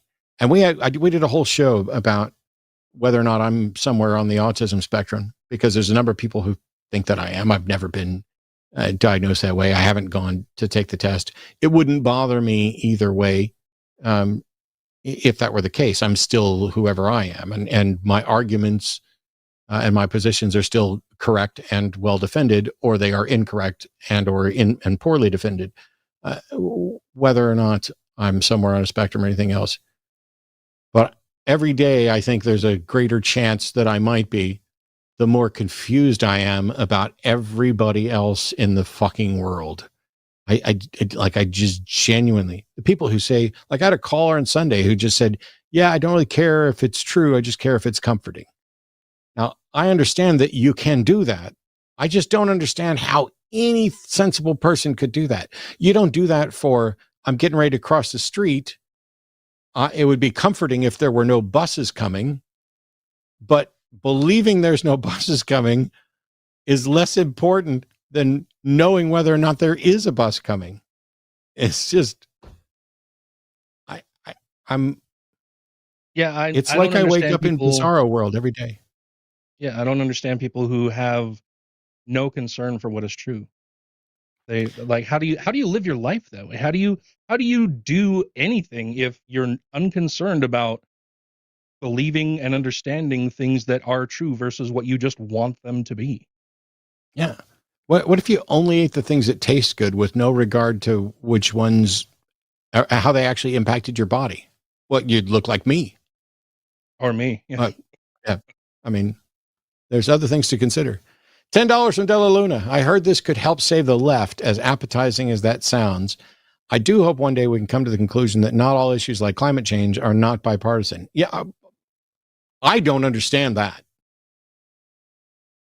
Like, I get why oil companies would like to pretend that climate change isn't real, because some of the things that we would need to enact are going to impact them. And I get that they got lots of money and they're in the pockets, but that's not why, my cousin Joe voted for Trump. I don't have a cousin Joe. Oh, I do have a cousin Joe. Well, shit. I don't know who Joe voted for, but that's not why my cousin voted for Trump. Has nothing to do with climate change. Nobody's even talking about it or caring.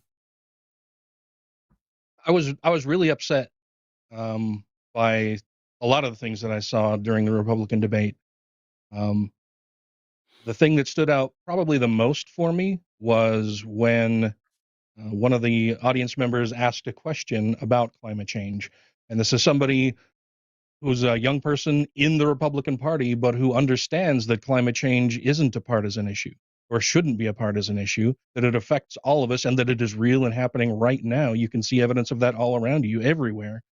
And asked, how do we talk to younger people or people in that person's generation, and what reassurances or assurances can we offer them to say that the Republican Party does understand that climate change is one of the greatest issues facing the globe right now, versus a lot of the things that people on the left say about how the Republicans view climate change and deny it.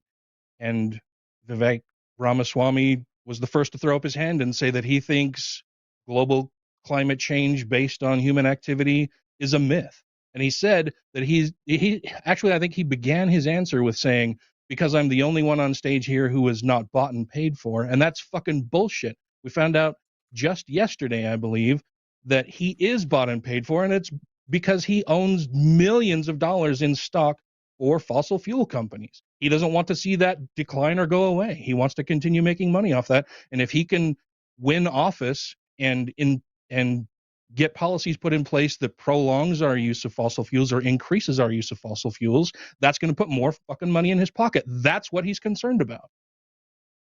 I think, not that I care or normally follow this, but I think somebody retweeted Jordan Peterson suggesting that because some climate scientists that represented a tiny fraction had come out and changed their view on it, that the 97% agreement was starting to look like a lie. And yet he didn't cite anywhere near 3% of climate. It's like he went from, I think Hemet called him out on it. He went from a relative number to an absolute number and pretended like that was a lot. It's so weird. And Ramaswamy, wasn't he? He's the one that's weird. Yeah. He's the one that wants the voting age raised to 25, right? Isn't he like 26? Ramaswamy, I don't know if he wants the voting age raised. I could have swore just the other day he was the one saying they want a voting age raised to 25. And I'm like, I want to lower it to 16. Oh, yeah. But that's one thing. All right, this one's yours. $10 from Alistair Crowley. Love listening to you, gentlemen. Thank you very much. Thank you for asking all callers to be engaged and reasonable. Also love Arden and Forrest and everyone else. Thank you for doing such great work. Well, thank you, thank Alistair. You. I think I lost one of my my earbuds here.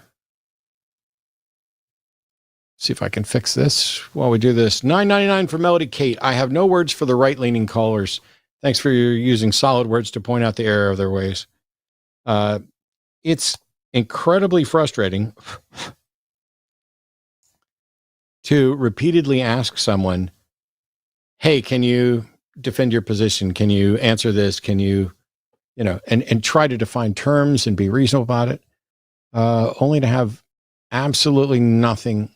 Like, I can't tell anymore when a caller's just trolling or confused. And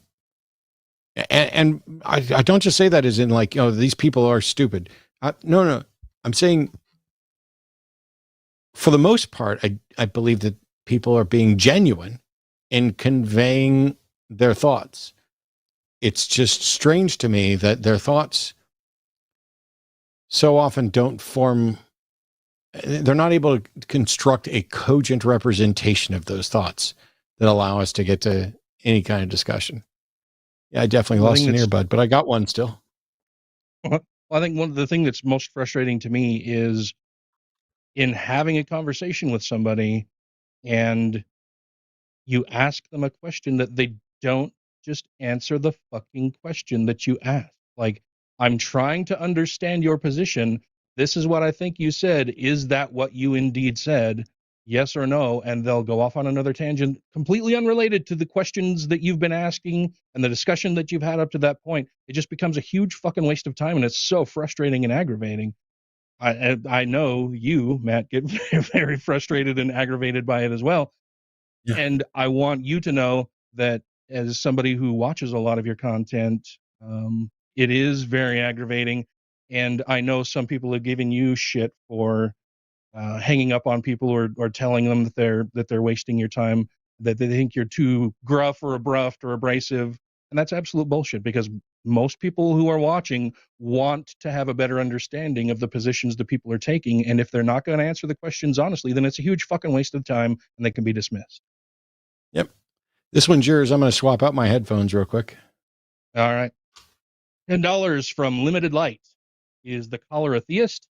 Even the abhorrent OT in some cases did consider circumstances. I'm guessing this was in reference to, was the guy's name Nick, who was saying that he does not agree with any kind of political violence at all? Yeah. Not only does the Bible sometimes consider circumstances, it's a little weak in considering circumstances. It's also the Bible's problematic in that its punishment for damn near everything is death. Mm-hmm. But apart from that, I just genuinely don't understand somebody who's like, the very idea of strong absolutes offends me, and not in the way of, oh my God, I'm offended, but I mean, it offends my sensibilities, because I would say that slavery is wrong. The owning of another person as property is wrong under every conceivable set of circumstances that could happen in reality. But to say there is no circumstance under which slavery might be preferable to something else, I wouldn't say that. I'd like to find a better way and everything else, but to just blanket, nope. If you are a political action, civic political violence from one citizen upon the state is always immoral. Thanks, Captain Fascism. Yeah. I'll just do what you say from now on out. Yeah, what do we get when we appease fascist dictators? 20 euros from Gaming with Alex. Do you guys see a systemic problem in the policing model in the U.S. that needs to be addressed? I think we talked about it a little bit, but yeah. Yeah, I think there are a lot of problems with the way policing is handled in the United States, not the least of which is that we ask officers to be everything. We ask them to be enforcers. We ask them to be social workers. We ask them to be marriage counselors. We ask them to be daycare attendants and babysitters for people and young children. There are a lot of things that are wrong with our policing system, and I think it stems from the way that our policing system was initially conceived and brought into being. That doesn't mean that we necessarily have to burn it all down, but there are a whole lot of things that we could do better to improve the way policing is handled in the U.S. for sure. Yeah. I agree with all that. I hated the defund the police slogan because it's incredibly poorly worded for what most reasonable people wanted out of it. It should have been like right fund the police, or even in some cases expand public services by allocating not police to do every goddamn thing, but hey, let's get actual, counselors involved and other stuff, and make the system so that it works, so that you don't get some 22-year-old who got booted out of the military, but now really, given a badge and a gun and joined the PD. Oh wow, there's a song by Concrete Blonde. God is a bullet. Go listen to that after the show.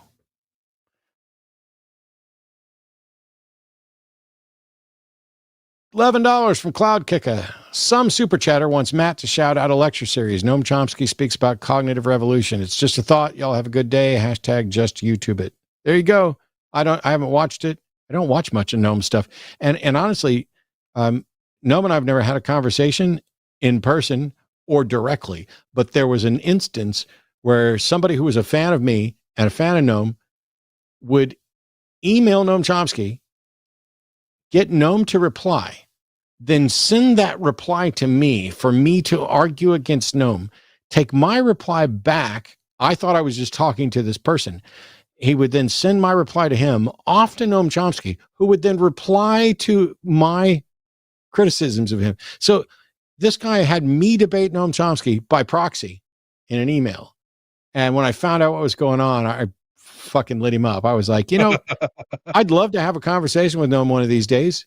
But I can do that without your help, random guy. If he answered your email, I'm pretty sure he'd answer mine. $10 from Dante Verona.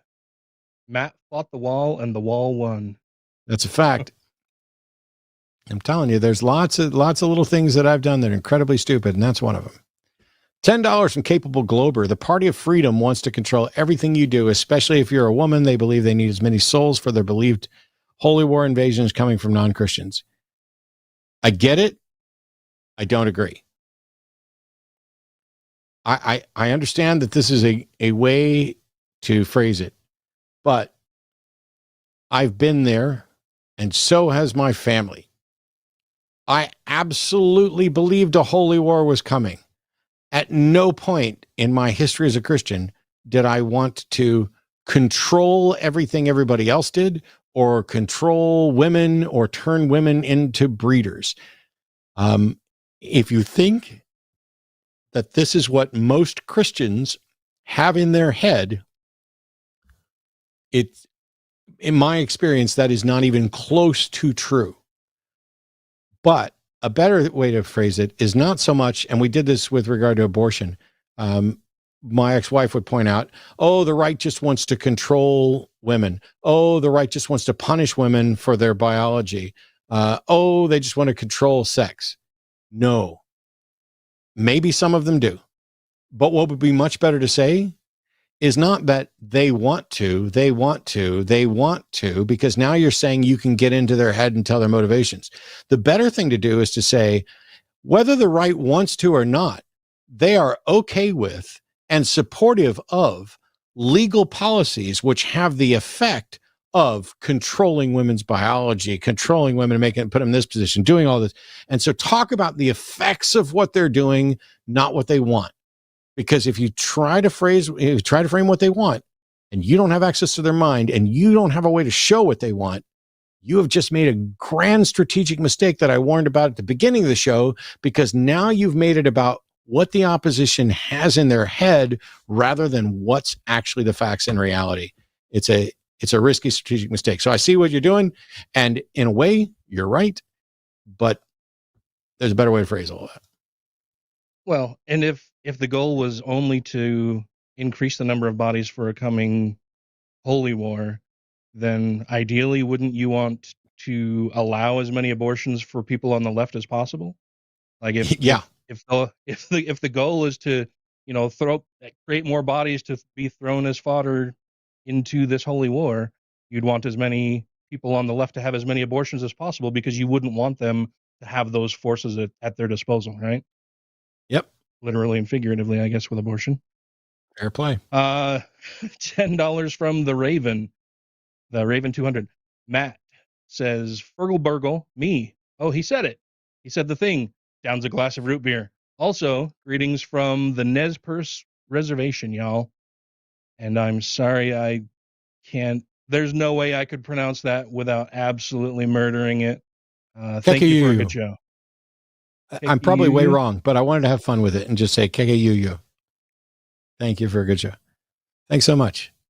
I probably butchered it, but I like having an attempt at it. $10 from PhD Tony. Matt's arguments are always chillingly precise and cogent. That is all. Well, that's not all, but thank you. $10 from Real Person. For us who learned to stop punching walls. Hello, Jimmy. We've learned to stop punching the walls. Saying hello to Jimmy. By the way, I want to send my love out to Jimmy, despite the fact that he changed, catchphrases and stuff while I was gone, everything else. I'll get to the rest of Super Chats in a minute. By the way, there's 1, 2, 3, 4, 5, 6 left. So unless you guys start sending in more money for more things, we'll have 6 more to get done, and that'll be it. But Jimmy Snow runs the line, founded the line, built up a great audience. And when I needed an outlet that was not part of a nonprofit, our views aligned enough that he let me come in, partner up, make this show. I went from doing everything volunteer, even my own channel wasn't monetized, to actually making money and being able to pay for my healthcare, which is great. But also just getting so much great interaction midweek. This is my Wednesday therapy. I'll talk about it. But Jimmy has had a rough time. I had to cancel some events because of medication stuff, but generally I am healthy. We're just making adjustments to the medication and trying to make it so that it doesn't make me fucking miserable all the time. I love what Ozempic does, but I also hate that it makes me it's weird that I've been able to go through the show without burping 50,000 times because that's what that medicine does. It's just wild. Jimmy had some jaw surgery or some dental surgery stuff. Infection, not to give too much details about anything else. He's had a rough time. So I appreciate all the love for him from everybody else. But he gave me good news today to say that his pain has been reduced by 80%. And he fully expects that he'll be on the Sunday show with me on Sunday. Is really disappointing for him to have to cancel last week's hang up. Both of us, him being sick and me just barely recovering after vacation and all that. And now I'm getting messages from our producer. Oh yes, I love you too. But just in case I forget, I want to make sure I thank all of our moderators and thanks Phoebe for screening calls today.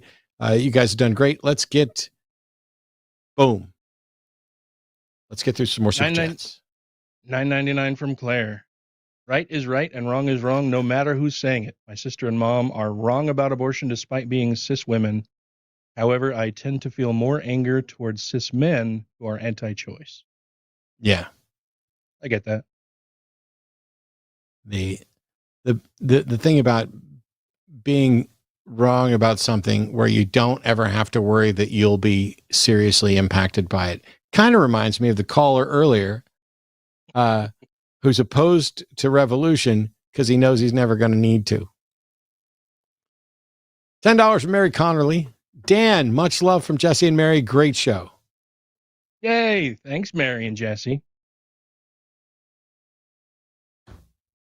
$10 from NNY, Knee. Matt, refresh our memory on how you managed to stop being a ditto head and how we can help others to do the same. Snake Shack gift cards. When? Go Jimmy yourselves. So thanks, Nee. I don't know Snake Shaft gift cards, but we have a bunch of snakes that we'll start to be selling off as pets in October, maybe late September for some of them. How did I stop being a ditto head? Well, I did more than just listen. I actually started investigating and listening to what other people were saying. Because if you just listen to Rush Limbaugh at that time, wow, here we go. Here's my medication messing with me again.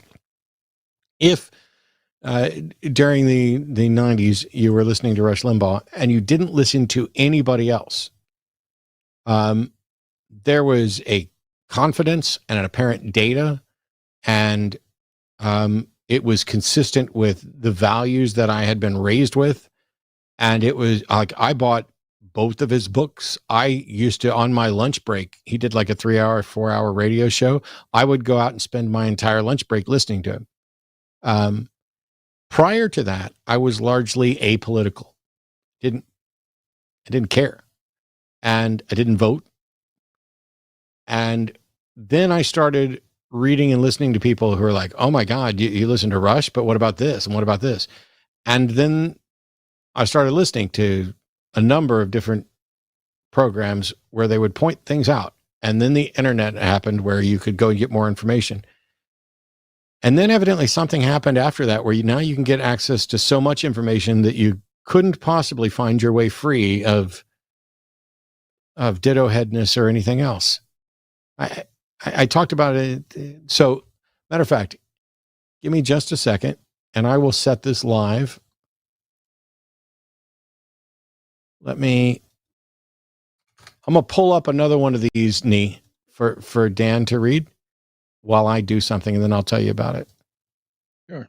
Well, I think that goes back also to what we were talking about with people who are just unconcerned about what is true. If you're concerned about what is true, you'll explore and listen to sources that are outside of people who are telling you what you already believe or what you want to believe. You'll go out and actively seek opinions and views from people who are in opposition to what you currently believe, just to make sure that what you believe is true, that you have to be constantly vigilant and constantly checking that to ensure that what you believe is true, because shit changes. Views change, we learn things, and then when we learn things, we need to adjust our views on those things. This super chat is for $10 from Joe White.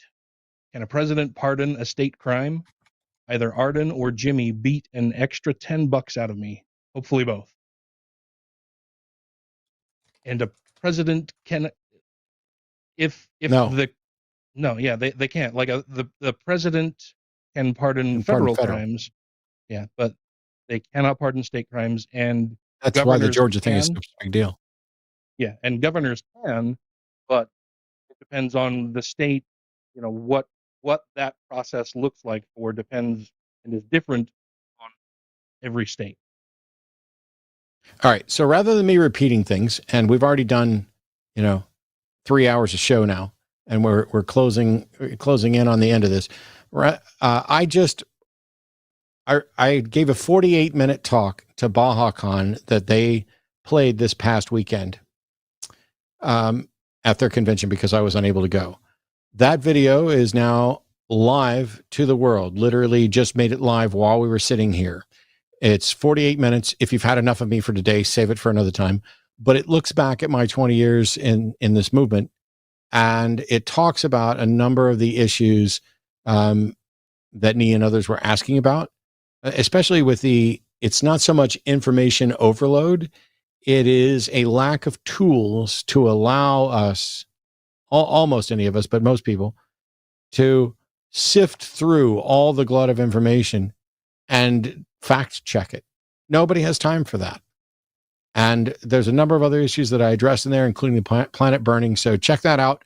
$10 from Joe White. Thank you so much, Joe. Can a president pardon state? Oh, that's me being dumb. I'm stupid sometimes. $50 from Northern Spike. And once again, Northern Spike, every time you send something, there's a Twitch gamer named Northern Lion that I haven't watched in a while. Sorry, Lion. But I did like watching him. And every time I see it, I'm like, wow, Northern Lion watches the show. And then I'm like, no, that says Northern Spike. Am I wrong to say this to preachers on TikTok? Well, yeah, it's spelled with a K, but 2 Ks. God is so evil, he has people cutting little boys' genitals for him and justifying it. No, you're not wrong to say that, as long as you're talking to preachers who think that circumcision is a mandate from God. For those who don't think it's a mandate from God, it would be incorrect. But yeah. $10 from Chris Carrillo. I love Anthony Magnabosco's videos. Despite leading many to admit their conclusion methods for their beliefs are unreliable, why do you think they still hold on to them? Do they not care about the truth? Go ahead. I've done a number. Anthony's a friend of mine. We've sat down a couple times at the same channel where I just posted my BajaCon thing. You can go back through and find an interview of me talking with Anthony Magnabosco. You can also see him on several of our shows over the years. Here's the problem with street epistemology. If all you ever do is challenge someone's confidence level, and it's all self-reported. So you walk up to someone and say, hey, how confident are you that a God exists? And they're like, I'm 100% confident. And you say, cool, can I ask you some questions about that? Absolutely. And you ask some questions and you get them to recognize that, okay, maybe they were exaggerating the confidence level, or maybe that confidence level isn't justified. And then at the end of the conversation, you say, okay, how confident now would you say you are that God exists? And they say, I'm 82% confident. Okay, you could argue that you lowered their confidence by 18%. Or you could argue that their confidence was always exactly where that was, and they were just overestimating it by 18%. I don't know how to tell the difference, but in both cases, that person still believes in a God and is still incredibly confident that they're right about it. Now, I know there are exceptions and examples, one of the biggest one being Dan Ayers from Truth Wanted, who is an atheist because of a run-in with Magnabosco. The issue here is that if you're satisfied with just getting someone to more accurately report their confidence level, you haven't addressed the belief at all. You've addressed something at a meta level. Like, it's like saying, hey, how confident are you that you could bowl a perfect game? Oh, I'm 80% confident. And then you let them bowl 10 games and none of them are perfect. How confident are they that they could do it? Well, I'm 75% confident. None of it matters. You haven't changed a mind. And that's the thing that I find is a little frustrating. And so when you say you get them to admit their conclusion methods for their beliefs are unreliable, why do they still hold on to them? Because you haven't pointed out that the unreliable justification should not warrant belief. That's the step that, and I'm not saying for all, but generally speaking with street epistemology, that is the step that is missing. Saying, if you believe this for this reason, what other things would you have to believe based on that same reasoning? And what are the consequences of those beliefs? And what are the consequences of those beliefs if they're wrong? Without those steps, you've given them no reason to change their mind. And that's why I say, as much as I love Dan, Dan's an anomaly when it comes to street epistemology. He is not an example of what happens in most cases.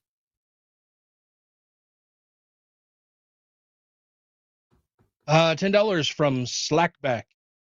More money for more things. More money, more problems. Actually, fewer problems, by the way. Oh, I'm getting pinged by the producer again.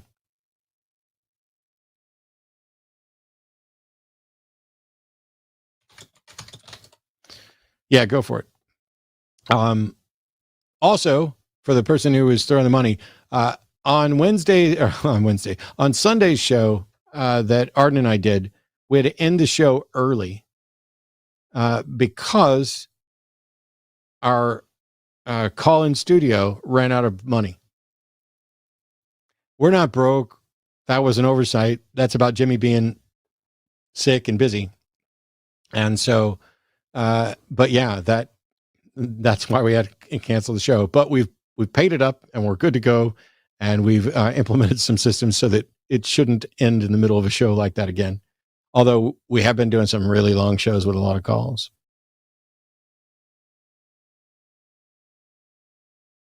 Was this one mine?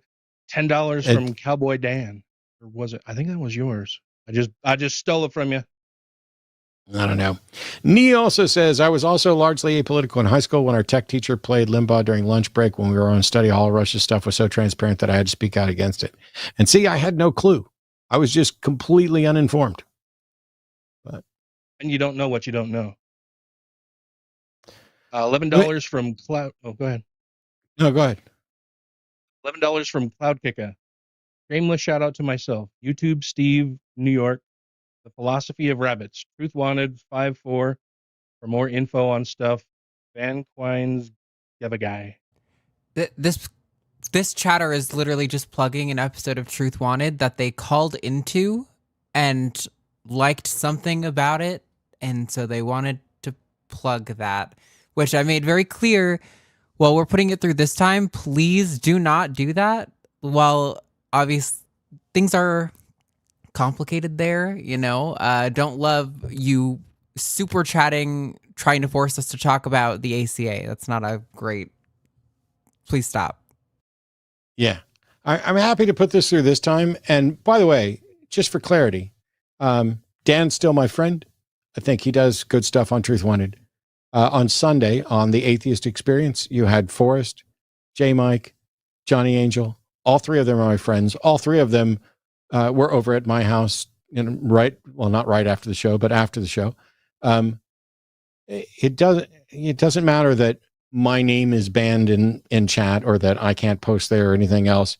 There are still good people there doing good things. My problem is with the leadership of that organization. However, if you submit super chats in the future that are just directing us to anybody else's show, anywhere, not ACA stuff, just, I called into, Good Mythical Morning or whatever, if they were taking calls and I was on episode this and whatever, I'm not going to read them. And I'm not going to refund you because now we've talked about it. It doesn't work for us to sit here and I got no problem promoting other people's stuff. I promoted Mandisa's stuff. It's great. But if you're just doing super chats to promote a call that you think you did really good on some other show, keep it. Call in and do good on this show and you get promotion without having to pay. And the final one, another $10 from the Raven 200 butts. Honestly, I don't know what to say. I have nothing to say. Dan, I like butts, but I don't have much of one. I like butts and I cannot lie. Dan, tell everybody where to find you, what's going on, and when we can get you back. Thanks so much for coming on tonight. Hey, thank you so much for having me. You can find me on the Book of Faces. That's the social media site that I primarily use. I had a Birdie account that I deleted not too long after Musk took over. I'm also on Threads. You can find me there at Techie Dan. You can email me using my American Atheists email, and you can find me through the American Atheists website. You can also listen to me and my other two co-hosts from the Godless Revolution as episodes are dropped not as frequently as we would like because we've all been so incredibly busy lately with work and personal lives, but my work is slowing down, so hopefully those episodes will be going out more regularly now. Those are the best places to find me. I've had a great time on the show. Thank you very much for having me. I'll come back anytime you need me to or want me to. I love talking about this kind of stuff. I love talking about politics.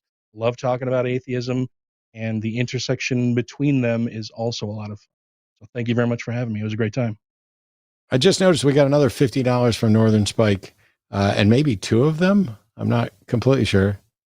Oh, no, the second one here is, am I wrong to say to preachers? Oh, no, that's the wrong one. And now I can't get the damn thing to... Am I wrong for telling TikTok evangelicals they're hypocrites because they pray online / in public, Matthew 6, 5-8? A little bit. Just because there's an instruction to go into your prayer closet, not to pray in public as the heathen do, doesn't mean that that is the only viable way to pray, even within the doctrine. It's probably not worth it to call them hypocrites, but instead to say, how do you justify you praying in public and grandstanding in public, putting on a show where everybody gathers and prays, and you pray for the nation on behalf of God and all that? Go through what they're actually doing and then say, how do you reconcile that with this, and see what they say. I don't get to decide who is or isn't a true Christian, although I was forced to engage in it a little bit on Sunday when somebody said that they were a Christian who believes there's a literal God, but also that he's just metaphorical too. Wait, what? I don't know. I don't get it. So thanks again, Northern Spike, and everybody else for contributing and participating. Let me say this. Politics is going to take over this show more and more in the near future. As we move towards an election season, but also as we work through a number of trials related to a former president who could just be in an orange jumpsuit in a way that just makes me giddy, even though it really shouldn't. As that happens, you can expect to see myself. You can expect to see Jimmy. You can expect to see Andrew Seidel, hopefully, if he has time. You can expect to see Dan to come back on, I would hope. And more importantly, I want to find out genuinely, I don't know what happened tonight. I don't know why it is so difficult to get someone on the right to actually answer the question. I know that I am not nearly as obtuse as some of them would like to pretend. I have sat on stage and had these discussions with Dinesh D'Souza, who talked, every one of his answers virtually was about money, whereas mine was about people. But I've had those conversations. I've sat on stage and had these conversations with Jordan Peterson. If you guys are getting information from Matt Walsh, who I haven't debated yet, Jordan Peterson, Dinesh D'Souza, all of those, and you come on these shows and you fail, that's on you. Because the people you got the information from were at least able to have a conversation and make a cogent point that I thoroughly rebutted and made them look like buffoons for caring not at all about people over profits and being pricks. But I really hope that somebody can call in and have a conversation like that in the near future. And if you think you tried and you think you did your best and I'm just the asshole that cut you off and hung up on you, well, see if you can get a better deal anywhere else. In the meantime, thanks, Dan, for coming on. Thanks, everybody, for tuning in. And a huge thank you to the lovely, wonderful woman down the hall who's had to sit through 3.5 hours of me blabbing and is going to have to listen to me blab some more when we go downstairs for dinner. See you all next week. Bye-bye. I know you can still hear me. Yes. We pretend like you can't hear me, but you can hear me. They can hear me. Everybody can hear me. Oh, I was supposed to take my clothes off this week. Damn.